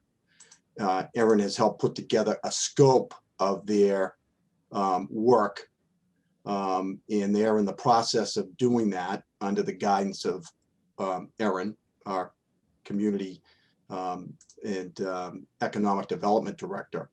So we anticipate in an upcoming meeting prior to, we will be submitting that a written report, a very detailed written report that will give you the information in that regard. I also want to say Erin is not here tonight because she's sick. She's been out sick and not feeling well because we were working with her on these items and we weren't able to do so because of her illness. So I hope she gets better and hope she's doing well. But that's why you don't see her here tonight. So you will be hearing on that. We're excited about that. And we look forward to presenting that to you. We also heard loud and clear your disappointment on a lack of discussion on a shuttle transportation plan. So in that regard, we have retained a firm to deal with that aspect of it, a company by the name of Transaction Associates. Transaction is a leading provider of transportation and planning services, and they develop and implement transportation demand management services. You can look at them online. Their work that they do is very impressive. Again, it's Transaction Associates. Melissa Zampatella is a project manager for Transaction. She's going to want to give the board some preliminary information tonight on the work that she plans on doing. Melissa's worked in commuter transportation for more than 20 years, and she has been with Transaction since 2017. Prior to that, she served as the executive director for Elwife Transportation Management Association. So she's very familiar and very qualified. I guess I'm excited to tell you that we are committed now to have a shuttle transportation service as part of the project. And it's Melissa's job to implement that. She's going to talk not in specifics tonight, because when we discussed this with her, she said that these systems take study. You don't just throw a couple of vans together and say we're going to start making runs to the commuter rail station in downtown. It involves a lot of study. It involves interviews with local businesses, local chambers of commerce, with the residents of the project, to really get an idea of what's going to benefit everybody. And she will touch on that when she speaks to you tonight in general terms.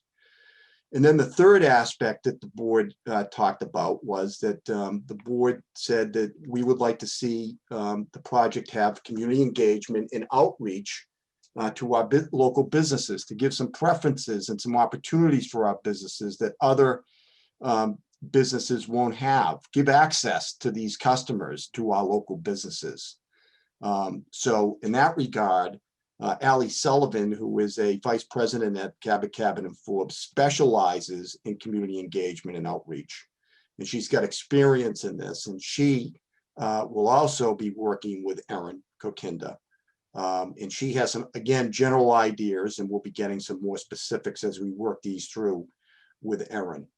I also failed to mention on the transportation aspect of it, Erin is very involved in that. That's her job. And one of the things that she stressed when we talked to her about the shuttle was that it's great that our project is committing to it.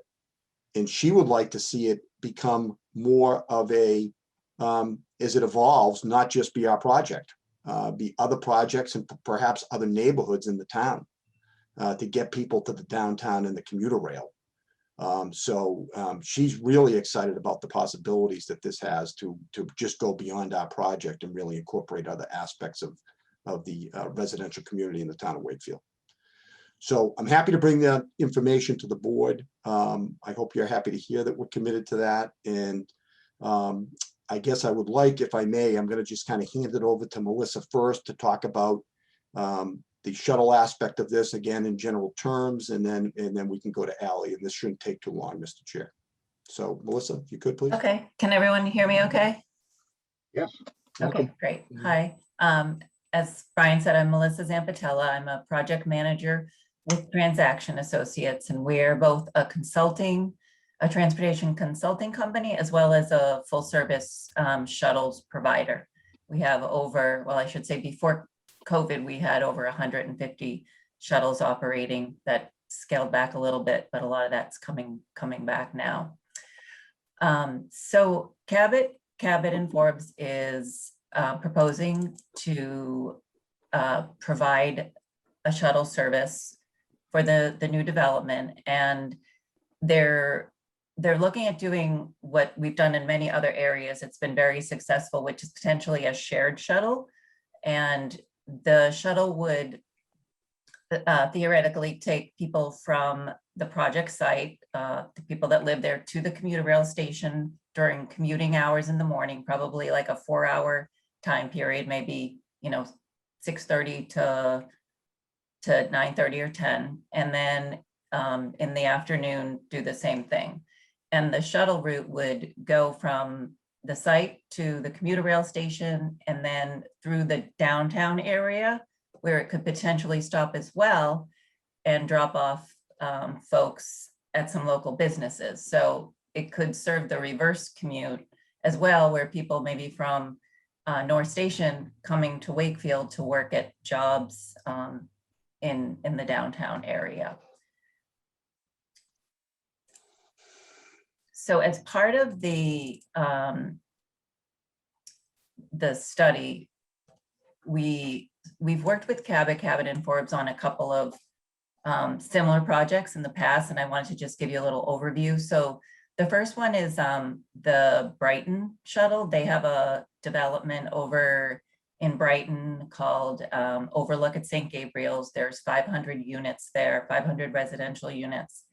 And we worked with them. They had committed for their special permit to do a shuttle study and to have a shuttle launched on the day that the site opened.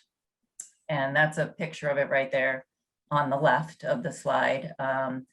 It's a beautiful wrapped shuttle, gets a lot of attention on the road because of the way that it's branded. So that's something that would be important for this project too, is the branding to get it the attention to the shuttle.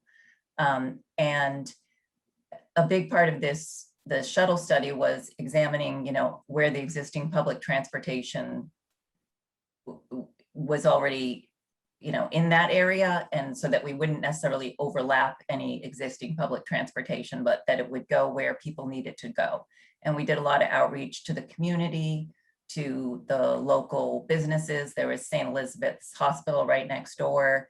There's a number of other developments coming on board soon there that will also join this shuttle. So it will serve multiple projects. And the important thing about it too is that it remains flexible so that as they look at bringing on new partners and serving the larger community, there's the potential for these shuttles to get full and then to start a second shuttle and to potentially even have like a shuttle system that serves really like the wider community. So this Overlook shuttle went on the road right in the middle of COVID about a year ago. And it's right now it's just Cabot and Forbes. So like I said, there'll be other partners coming on soon. And then the other shuttle, the Alewife shuttle. So this is a shuttle that started back in 2004 with just a single employer, and it now has 9 partners. So it serves several residential buildings as well as businesses in the Alewife area, and takes folks to and from the Alewife T station, the Red Line. It's about a mile from the business area and residential area where there was just a lot of development. So this shuttle started off as I think a 14 passenger, and now it's a 28 passenger vehicle. It also now has, in the middle of the day, it provides service for one of the residential buildings to go to Star Market and shopping. So it, sort of evolves and grows over time as partners join on. So I think that's sort of the vision maybe for this shuttle, that Cabot and Forbes would be the sort of the anchor that starts this shuttle, but it could develop into something bigger and greater in the future. So the next slide just is this is just a preliminary route that we put together that seemed logical, but the study will really determine, where the shuttle would go and where it would stop and things like that. It's about a 20-minute ride from the site to, and then back to the site. So it's about 6 minutes to the train station. People get on in the morning, stop at the train station, go down to Main Street, maybe make a couple of stops in the downtown area, cut through Church Street, and then head back to the project site. There's an office building right next to this. Maybe some folks could, they take the commuter rail, could get a ride to their office building there as well. So there's a lot of different possibilities, but Cabot and Forbes is committed to the shuttle and to doing this study as well. So Thank you. that's Thank you, the Melissa. summary. Yeah. Appreciate that. Yes, thank you. So I'd like to move on to Ally on the engagement with the business community, if I may, Mr. Chair. Okay. Great. Ally, you there? I'm here. Hi, everybody. As Brian mentioned, I have actually a very lengthy background with this. Before joining CCNF, I worked in operations for over 20 years on the ground in property management, and I understand how essential and important it is to have community engagement, not only for our residents, but for the business owners as well. So, Matt, if you can go to kind of the first slide there. Is it not coming up on your side? It isn't. Okay, let me retry sharing here.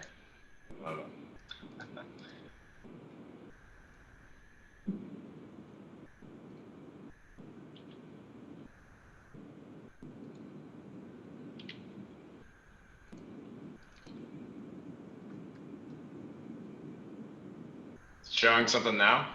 Yep, there we go. Perfect. You're gonna go back to that. Oh.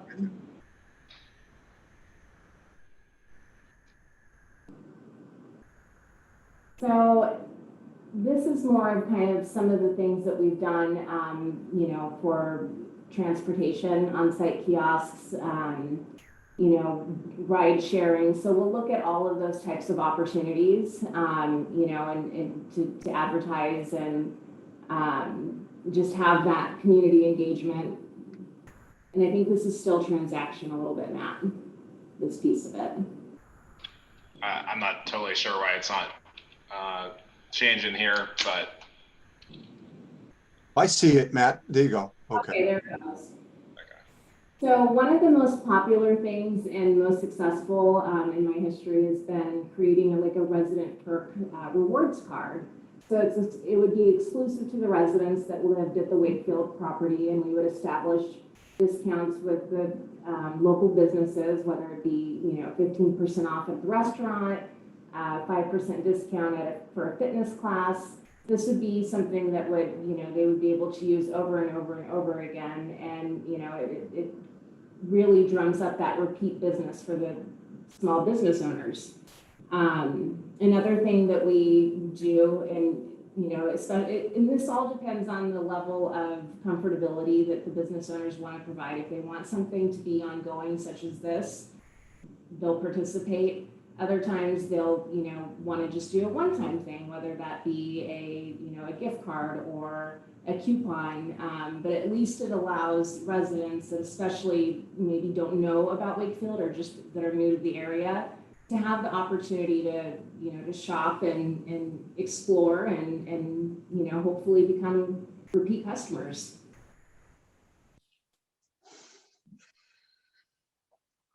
So here's an example of kind of the move-in gifts that we would provide, a $25 gift card to one of the local restaurants, a free class to one of the fitness, to the gym. So we absolutely understand and know the importance of having that community connection.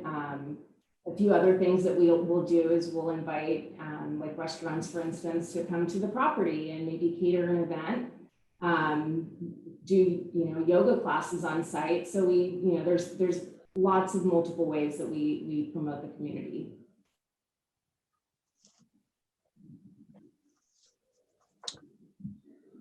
And this is, I'm just going to add to that. Thank you, Ally. This is just, kind of scratching the surface because this is what we're working with Erin on. And this is what we've started. So, this is, we're going to have more detail with you on these items as we go, but we did want to let you know that we heard you loud and clear, and this is in the queue. And I'm sure as this progresses that you will want to hear directly from Erin, obviously on her thoughts on how this works and what opportunities it provides, and her take on our financial, our economic impact, beneficial impact on the community. So. Okay. Thank you, Brian, Ally, Melissa. We appreciate the input, and Matt. Any initial comments, questions, board members? Again, it sounds like, they're probably more applicable when we get sort of the full sort of presentation and have Erin here as well. But anything that you might want to share with them as they head off to sort of deep dive on this a little? I have a quick question. I don't know if you said it and I missed it. I apologize. I love the part about incorporating small businesses. That's something that I really favor. Is that something that Cabot and Forbes would be paying for, a gift certificate to a place, or is that something you'll be looking for the small businesses to donate? In my past history, it's been a combination of both. Typically, and again, I don't want to make any promises. It's dependent on the business owner. But typically, they're willing to go in half. So if it's a $10 gift card, they'll, eat $5 just to get that, first initial customer through the door. Or they have coupons that they'll give us, or they'll make just especially for the Wakefield residents. Okay. Thank you. You're welcome. Dave, this is Tom. I guess I have just one comment about the shuttles as they're thinking about it. First of all, it's great that they've committed to it, so that I appreciate that. But as they take on more and more partners, I don't want the purpose of the shuttle to be lost.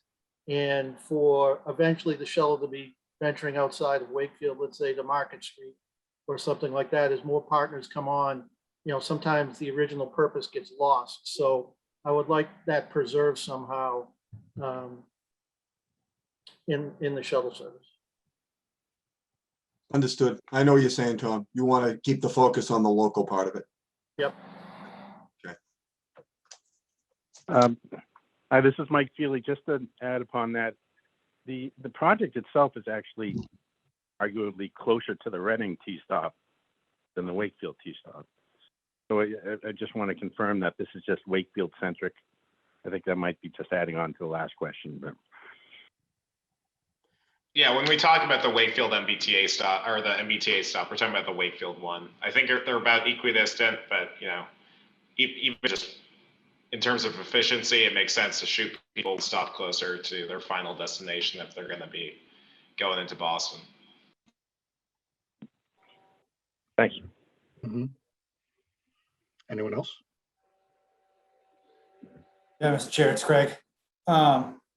I know we're talking a lot about businesses downtown, but I think one of the things I'd like to see in this, and again, probably more for when Aaron is here, but is making it more mixed use rather than one small cafe, making more space for small businesses to open in there, whether it be retail or restaurant.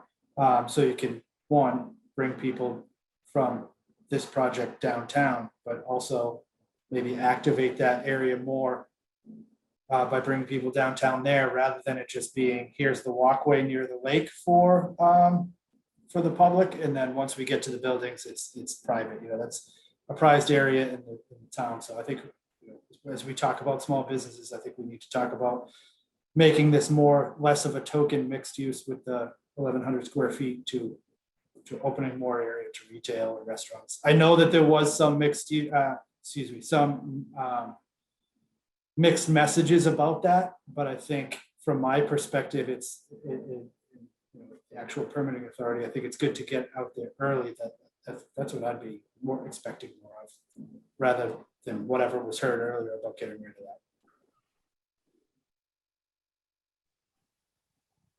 that. I agree with you on that, Greg. Okay. Anyone else? Okay, Brian, that was the extent of the agenda tonight, right?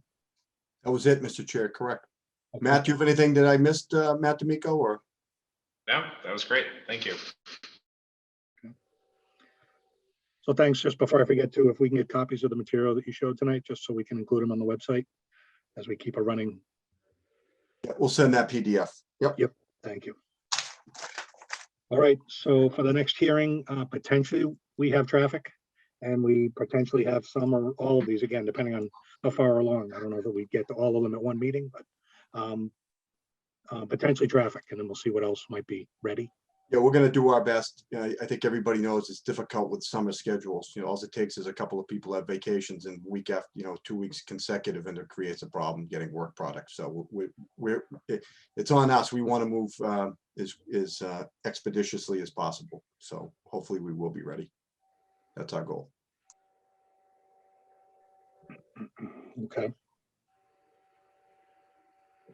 Well, that's 5 weeks away, so hopefully we can get there and make enough progress. Okay, just to keep it moving forward.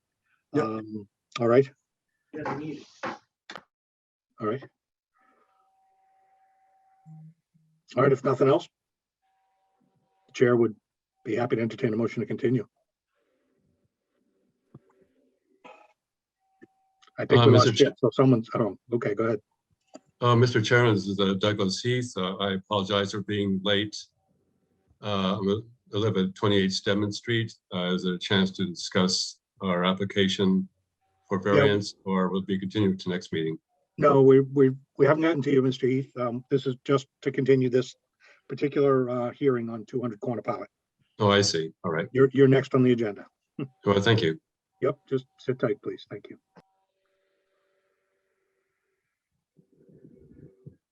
So board members, you want to stick around, or do you want to continue?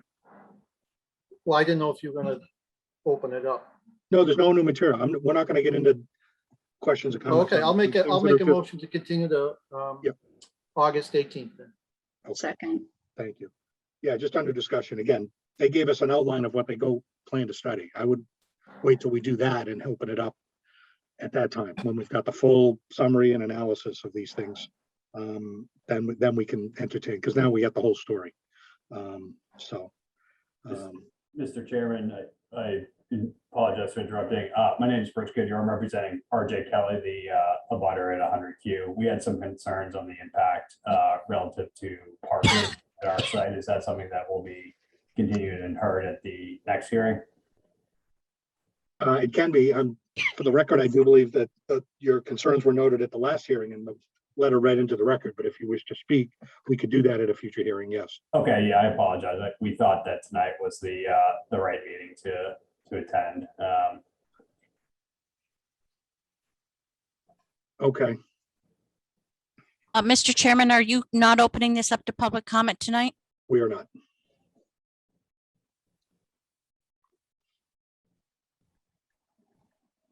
So my motion stands, I guess. Thank you. Move to continue on the August 18th. Second. Thank you.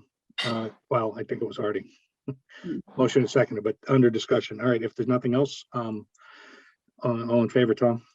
Aye. Amy? Yes. Jim? Yes. Joe? Yes. And I vote yes. All right. So we'll see you on the 18th. Thanks for the updates tonight. Thank you, Mr. Chairman. Mr. Chairman, just so the board knows, this issue on 291 Salem Street is not going forward tonight.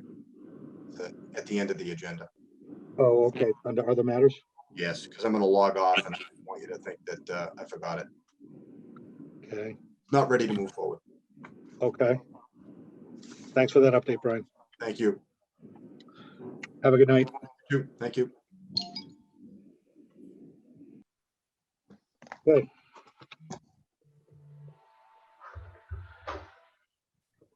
So that, looking at the agenda, I think we've covered all the continued hearings. And we did do several of the new ones. So I think we are now on to the new hearing 22-2, Douglas L. Heath at 28 Stedman Street. So Mr. Heath, welcome back. Yes, thank you very much, Mr. Chairman. So do you have a copy of your plan that you can share?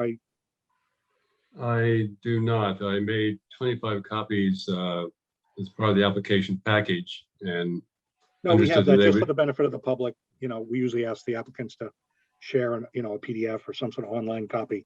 But you Oh, don't I have see. I'm new to the process, so I apologize. No worries, but you don't have an electronic copy of something you could share. No, not this time. Okay. We don't either. We just have the paper copies that were in the application. So, okay, well then please proceed. If you can just give us a summary of what you're planning to do. Board members, I guess, just follow along on your own copies of the application. Yes, it's a simple project. We're simply extending our kitchen 10 feet into the backyard. It'll just be one story. And this will allow us an area for dining as well as building a simple mudroom, which we currently lack in our 1892 Victorian.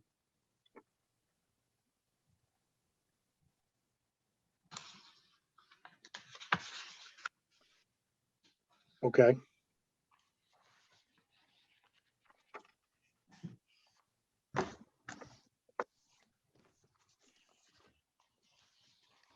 Just looking at the plans again.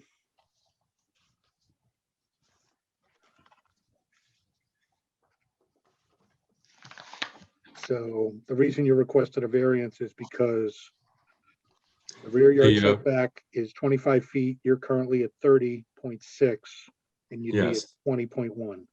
Yes, so the exceedance would be about approximately 5 feet beyond the setback allowance. Okay. And it extends a little, potentially a little beyond the side of the house, but not beyond where the house, the existing structure up front. So you're still meeting the side setback. Front not affected by this at all. So it's really just the rear setback. Yes, the overall dimensions are 10 by 17 feet. So basically it's 10 feet into the back, to the south. Okay. Just reviewing the plans here. Dave, while you're reviewing, I'd be interested to know, this is Tom, sorry. I'd be interested to know if you talked to your rear abutter and all your abutters. Yes, we have consulted with all of them and they have no objections to the project. Okay, did you happen to get anything in writing perchance or just verbal? Just verbal. Okay, As we know, that neighborhood is litigious How is it? regarding our findings. Well, we like our neighbors. I think they're wonderful.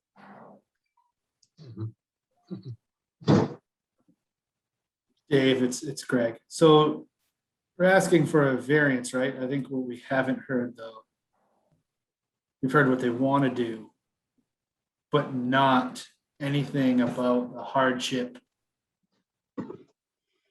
to grant the variance. Currently, our kitchen is quite small, and we lack any room for dining, and there is no mudroom in the house. So this project would allow for those to finally be, built and constructed for our house and any future owners. Okay, so yeah, certainly, within the structure, current layout, current size of rooms. I think what Greg you're referring to is the bylaw requirements for granting a variance. There has to be a demonstrated hardship that you couldn't do something within the setbacks. That by exceeding the setbacks, again, let me just go to the paragraph.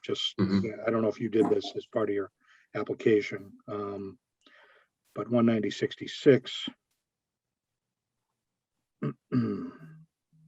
That for the Board of Appeals, owing to circumstances relating to the soil conditions, shape, or topography of the land or structures, and especially affecting such land but not affecting generally zoning district, little enforcement would involve substantial hardship, financial or otherwise, to the petitioner, and desired relief may be granted without substantial detriment to the public good or nullifying or substantially derogating from the intent of the chapter of the requirements. So normally when we hear variances and consider them, it is typically an odd shaped lot or there's ledge, and the only way they could do an extension or an addition would be a certain area of the property.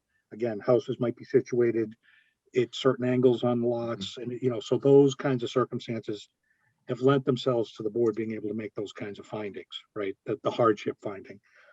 This looks like a pretty rectangle lot. The house is situated pretty, right angle, facing the front, not at an angle, little off center, but still pretty head on to the property. So again, we're being challenged here to determine that there's a hardship on the lot itself, and that you wouldn't be able to do something and meet the setbacks because of some conditions on the property. Yes. That's what Mr. McIntosh is alluding to. So I wanted to hopefully clarify that for you. So that's where we are. That's what we're challenged to have to determine. So is there some aspect to the lot? I mean, other than us driving by, but not like getting out and walking on your property, is there some aspect to the property that, makes this difficult to do, or you couldn't do it some other way, or meet the setbacks by doing something differently, or having a smaller? No, not currently, no. The kitchen is quite small. It barely has room for the appliances we have. There's no room to eat anywhere. And so basically we just need more room. And that's what the extension will allow. Well, you could eat in the dining room. I mean, right? Yes, we could. It could extend up to the setback. But also what I'm having trouble with is the section, not necessarily any other section of this, but not affecting generally the zoning district. I don't think, we need more space. Does probably affect everybody in the town, much less zoning district. So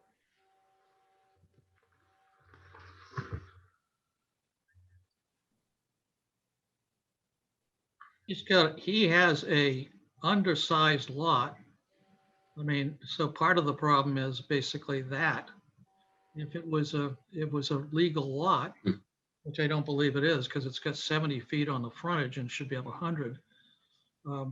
That's a land issue basically that maybe he needs to address, but he's also not coming in here and telling us basically that he's got a conformance issue at the same time. I think- Yeah, the lots were all part of Wakefield Park from 1890.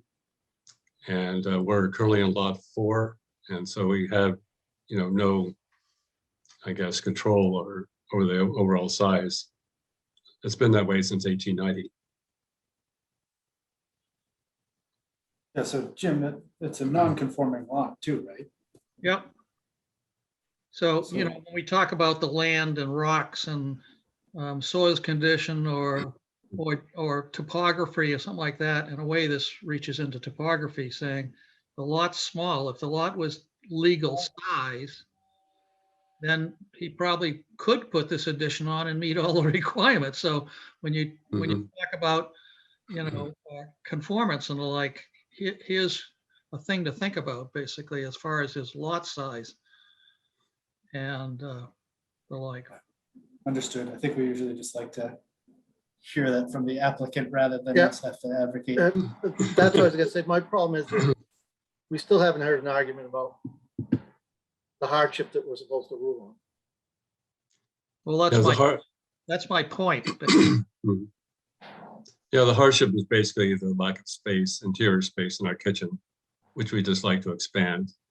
And we haven't heard any disputes or complaints from neighbors, about that expansion. It would not impose any hardship on them, we can see. It's all just one story as well. Oh, the proposed addition would be Yes. 2-story house, but one, yeah, okay. I see some hands up in the Zoom meeting. We'll get there when the board's done here. Mr. Chair, if he went, instead of doing up the back, if he went to the side, he would just be a continuation of a non-conforming. Right? Since it's already non-conforming there. And then he wouldn't have to go for a variance. It'd be a little bit easier for him to get a continuation. Because he's non-conforming on the left side. But that's the point. It's already non-conforming, right? I guess this is what I was trying to get at earlier. Yeah, So I there think already that- needs to, so there already needs to be a finding when it doesn't, right? Am I wrong in this? But he's And there not. hasn't There hasn't been continuing- one applied for. No, but he's not continuing on the side. He's going right to the back. So he's. But it's already a non-conforming It's not, structure yeah. that he's trying to alter, Okay, right? Am I wrong in that?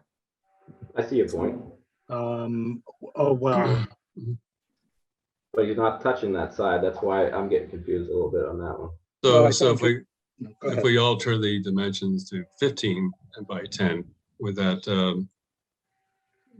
satisfy those constraints? no, what I think the members are referring to is the front of the house is already doesn't meet the setback because it's 10 feet from your lot line. Even though Yes, it is a 3-season porch that was built in 1920s. Yeah, so it's already non-conforming. So again, what potentially, and I think we've seen this, board members help me out, is we've had findings and variances. So it's an existing non-conforming lot. It's undersized. It doesn't have the width. There's already a side setback deficiency. It's already pre-existing non-conforming, and any change you make to that requires a finding by this board.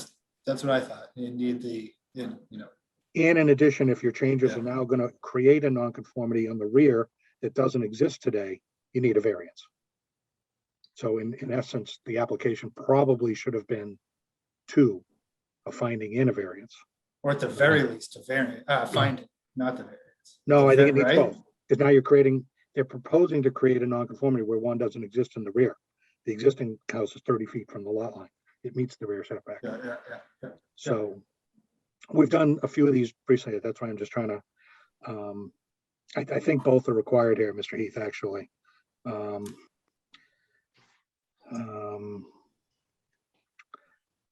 we can't vote on just part of it. We can't vote on things that you didn't apply for, even though we think you need it.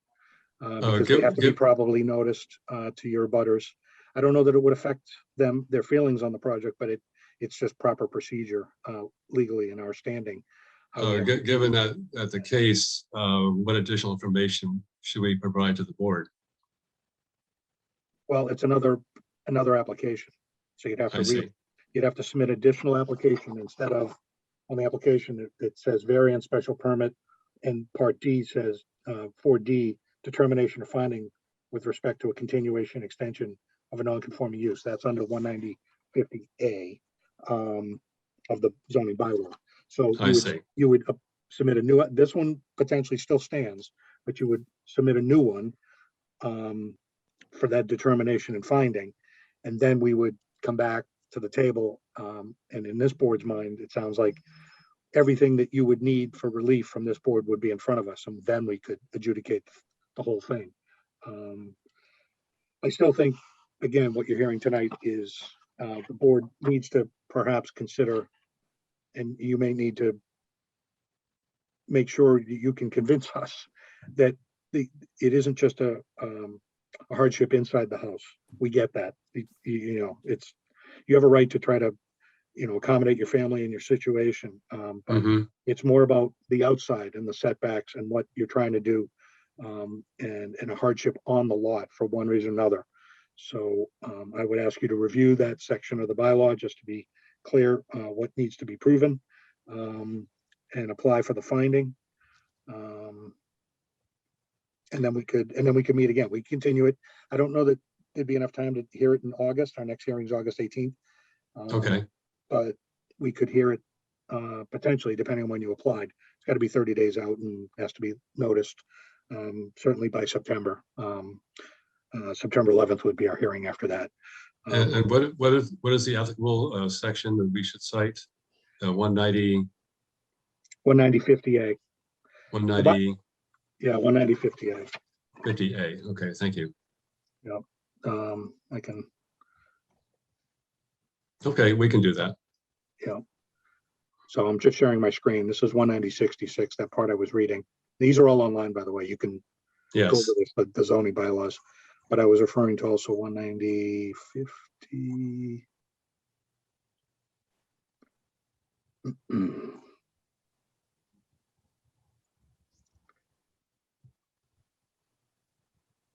And a pre-existing single and two families may be altered.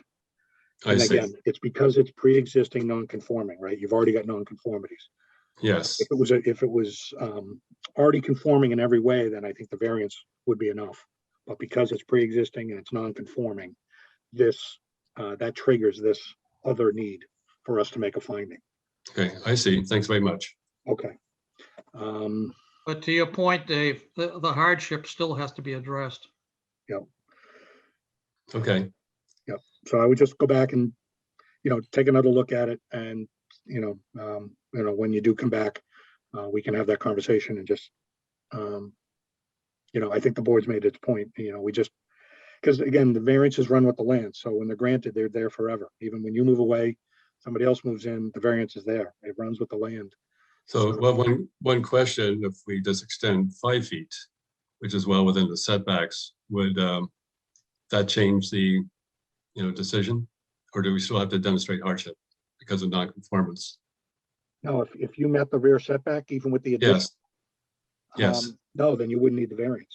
Then you could withdraw the variance. So you could request that you withdraw it without prejudice, and we'd probably grant that to you because that seems reasonable. But you'd still need the finding because you're making changes to an pre-existing non-conforming lot. So you still need a finding. I see. Yep. Okay, I'm learning. Yep. But if you were to go back and rethink what you're planning to do, and you could do something and meet the setbacks, then the variance goes away and you don't have to prove a hardship. You just Okay. need the finding. Yeah. And the Thank you bar very on that's generally a little lower in terms of there isn't as, there's no need to prove hardship with a finding necessarily. Okay. And again, I apologize for being late. While you were discussing or trying to reach me, I was walking back from the town hall, not realizing you're still doing Zoom meetings. Oh, yeah, for the foreseeable future. Yeah. That's why I was absent. No worries. We rejuggled the agenda to accommodate. We were waiting for that consultants that you heard on the last hearing. So, Well, I appreciate it. No worries. No worries. All right. So with that, I think we got to keep this variance on the books. So board members, if you want to request to continue. What we will do normally is request to continue to the next hearing, which is August 18th. If by the time you file for the finding, if we can't hear you on the 18th, it's not ready, like it hasn't been 30 days, we would just request a letter or an email to our board secretary, Gail Conroy, requesting to continue to the following hearing. Okay, So if the timing works out, then we'll see you again on the 18th. If not, then we'll just, we can handle it through a continuance to the September 11th. And by then, again, things should be lined up if you get the application right in. okay. Thank you. All right.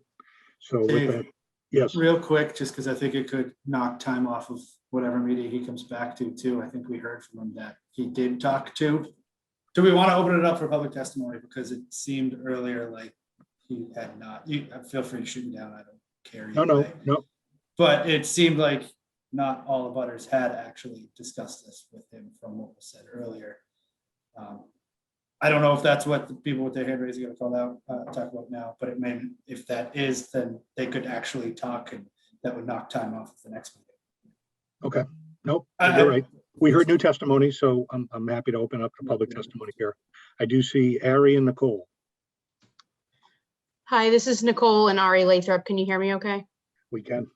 We're located at 29 Converse Street. We're the immediate rear abutter to the applicant's property. The first we're hearing about the project was the legal notice that we received in the mail. So we definitely weren't approached by the applicant. Our biggest thing, don't really think that we care much if they have a small addition on their home. Our biggest thing is without having seen their plan, we're looking to confirm with their whatever plot plan they have or maybe survey they had completed, looking to confirm the rear property boundary. Few years back, under the previous owner of our property, a fence was installed in the wrong location. So we're just looking to confirm that the fence line is not marked as that property boundary, because our property is in fact a few feet further onto their property. So just looking to have somebody, I know you guys have the plans right in front of you, just looking to have somebody confirm how that's marked. Might be a moot point. I mean, it's a surveyed plan. It's been stamped by a land surveyor. Okay. You know, I don't know. I would still suggest he talks to everybody, is I guess is what I was trying to get at with that. Just go before the next meeting, just talk to everybody and all their. Okay, we can compare notes and make sure we don't have conflicting surveys. So I can talk to them. Yeah, we'll be happy to provide those plans to you.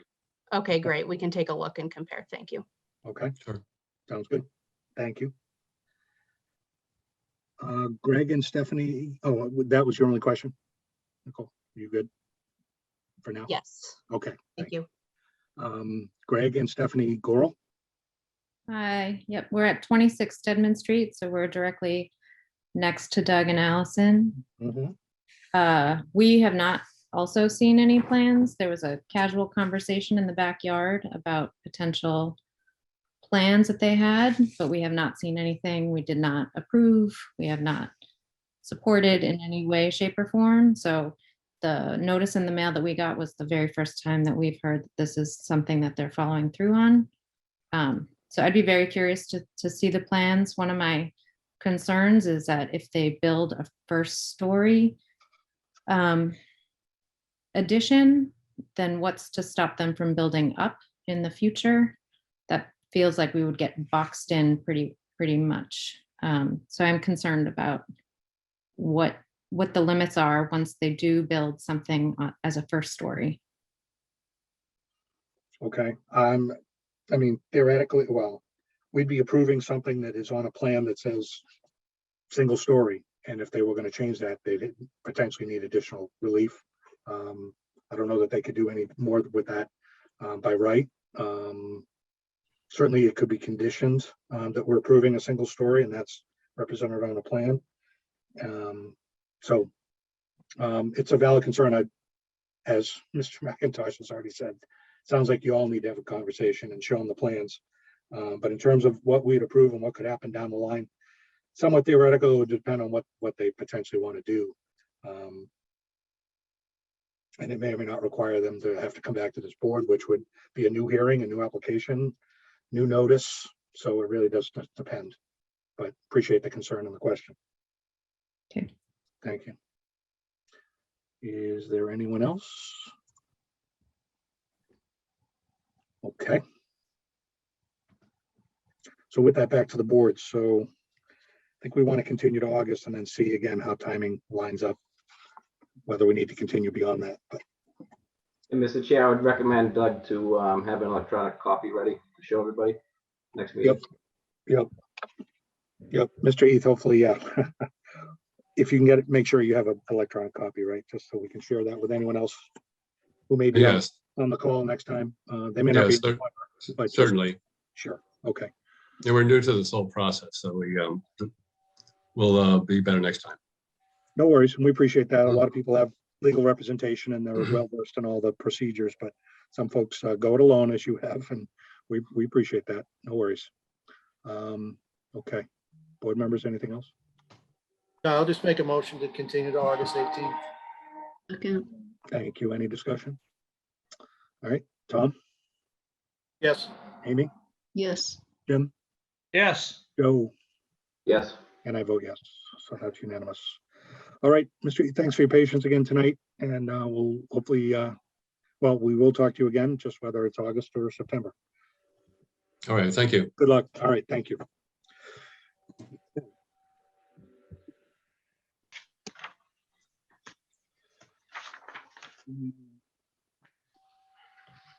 Okay. So under other matters, 291 Salem's off the table. We now have 894 Main Street, Verizon Wireless, for an administrative review. Who's here for that? Hi, my name is Tim Green. I am here for that administrative review. Welcome, Mr. Green. Thank you. Verizon Wireless has an existing facility at 894 Main Street. Currently, there are other tenants on the tower. If you were looking at the tower, Verizon is the bottom one on the tower at like 91 feet. The whole tower is 125. Basically looking to upgrade as part of nationwide network upgrades to, at the end of the day, add 3 antennas to their existing installation at that site.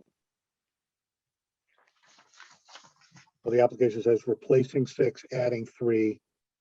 Yes. Adding radio heads, some cabling and associated equipment. Okay.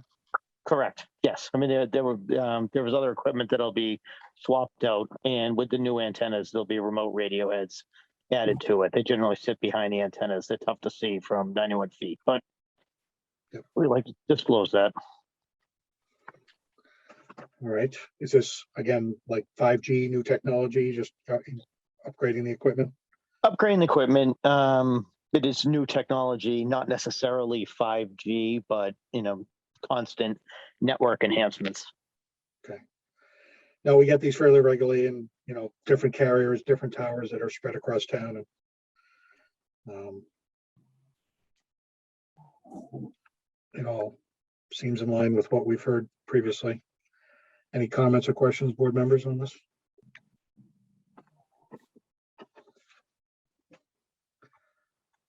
So it looks like we did lose Chip for good, huh? He lost power. Well, he was on the phone for a while. Oh, okay. Yeah.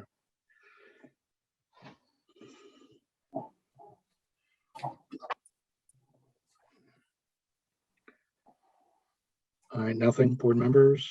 Well, Okay. the only thing I got to ask, I guess, is the through 3 added ones, are they going in amongst the 6 that are being changed out, or are they going lower or something? No, everything stays on the same platform. Well, you've got 3 that you say you're adding. Yes. Yeah, and it's kind of a double antenna mount.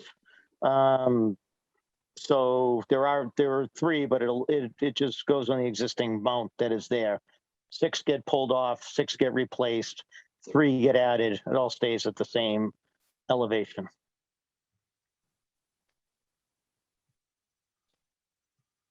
Looks like 1 per side. That's a triangular structure. Yes, there'll be Even 5 though it- antennas per side. You know.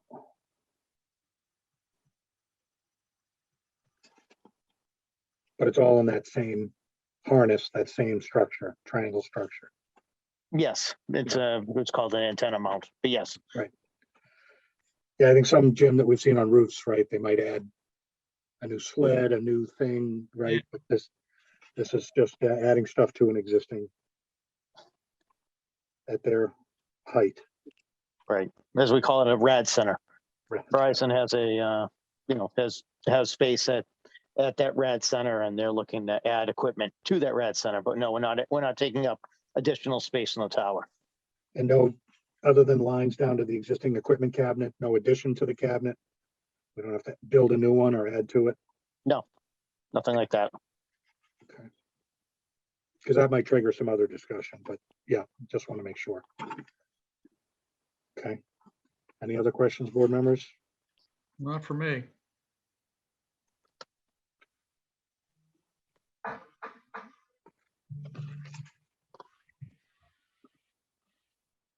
Okay.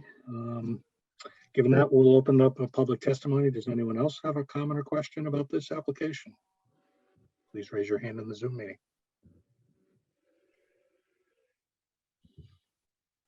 Do we do this even though it's under other matters? Yeah, it's a new hearing. It's just, Okay. it's a form of administrative review. It's not, the same kind of application, but we still typically open it up in case someone has a question about these wireless upgrades. Yeah. Okay. I know Chip usually has these sort of in his pocket with regard to the wording on these findings. I don't know if anyone else has it, so perhaps I can start. So at this time, as chair, I would entertain a finding that the swapping of 6 antennas for 6 new antennas, adding 3 antennas and adding 6 remote radio heads to the tower in accordance with the plans prepared by Infinity Engineering dated June 4th, 2021, site number 137633, site name Wakefield 2 MA, satisfied the standards for an eligible facilities request of an existing wireless tower or base station in accordance with section 6409 of the Middle Class Tax Relief and Job Act of 2012. So the chair would entertain such a motion. Who moved it? I did. Thank you, Amy. I'll second. Thank you, Tom. Any discussion on the motion? Nope. Okay, Tom, Yes. Amy, Yes. Jim, Yes. Joe, Yes. and I vote yes. All right, so Mr. Green, that's unanimous. I've got 3 copies and 2, I usually have 3 of the letter, and you need a copy of that, right? Yes, I mean, you can email that, they can email, or Gail can email that when she gets back from Yep. vacation. All right, so I'm just signing them now that we voted. It'll be in the file. And I mean, if you need a hard copy signed, you can get it from her when she's back next week. But they're in the file and you'll be good to go. Perfect. Thank you very much. All right, thank you, and appreciate your patience tonight. No problem. Thank you. All righty. Bye. Bye. All right, on to item 5. Any clerk or board comments? I have a question. So there's a new pizza place where Nono's was, Charlie's uptown. So I noticed that they have a temporary sign. Is it something that when new businesses come in, is somebody telling them that they need to apply for signs, or how does that work? Oh, I have had at least 3 meetings on site with him. Okay.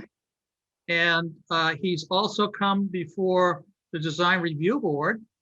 And the issue basically is a little bit bigger than their sign, the temporary sign, which is only supposed to be 6 square feet. Okay. Not the whole face of the building. Right. His permanent sign, which is round and in front of his window, was supposed to go up higher, but he hasn't been approved. And the issue is basically comes down to this. The current landlord, who is new, within the last year or so, feels he has a right to keep the pizza sign up above. And that conflicts with what's allowed for total signage on the building. And at the same time, that sign basically is it's not grandfathered anymore in my mind. So Aaron and myself and Ben, the building department, basically are supposed to have a meeting with both of them to talk about this, but they are not he is not following any regulation, from neon signs to big temporary signs to everything else. So, you know, it's unfair to anybody else, but this is what he's done. He's basically given us the bird. That's the landlord or the owner? The owner. Okay. Business owner. Is there something that we have that when somebody goes down and gets a business certificate or whatever, that there's a package that says this, you need to do X, Y, and Z? Well, you have to talk to Aaron about that, but he knew enough to come to me. I went down and met with him on site at least twice, not 3 times. Okay. So he can't claim ignorance, period. Plus he's been before the board. He was? Yeah. Either way, ignorance is no defense. So, and he's also been told he's going to have to go to us, basically, because of the issue with the multiple signs on there. Right, okay. No, it was that just popped into my mind because I went there for the first time the other day and I saw it and made me wonder if new businesses get told. So I'll talk to Aaron. Yeah, talk to Aaron, because I think she's into that sort of stuff. But, you know, that means that a new business, someone has to know a new business has come to town. Well, they have to pull a permit. I mean, get a certificate. Well, I don't know where that goes from there. Once they do that, do they notify Aaron so she can talk to him? I have no idea. Yeah. All right, maybe we need to get some type of plan in place so that people know the rules right up front and I think you'll find that there is a plan in place, and it's just that some people don't follow it. Okay. All right, anything else tonight? Hey, trying something. Can people hear me now? Hey. Welcome back. I thought you all needed a break. I thought you all needed a break. That's why I stayed on mute for so long. Okay. Well, glad you were here. I was trying to focus on a lot. I didn't know you were back, but thank you. So one thing I go did ahead. listen to everything. I heard it all. Good. ZBA rules. As I said, I think at a previous meeting, I have drafted the updated rules. I just need to get back to it. We do need to get them updated. I have some input from Talon Mullen about some things he thinks we need to make sure we include in this version. So I'm committed, and I'm putting it out there that I'm going to try to get an updated draft circulated before the next meeting, because it is something we do need to do. There's at least one thing Tom Mullins pointed out is not in our rules and should be. Should future projects come into play, there's circumstances that, you know, aren't accounted for, and they should be. Anyway, I just wanted to give you an update. I didn't forget about it. It just got to make the time, block out the distractions. So I'll try to get something circulated before the next hearing. Okay.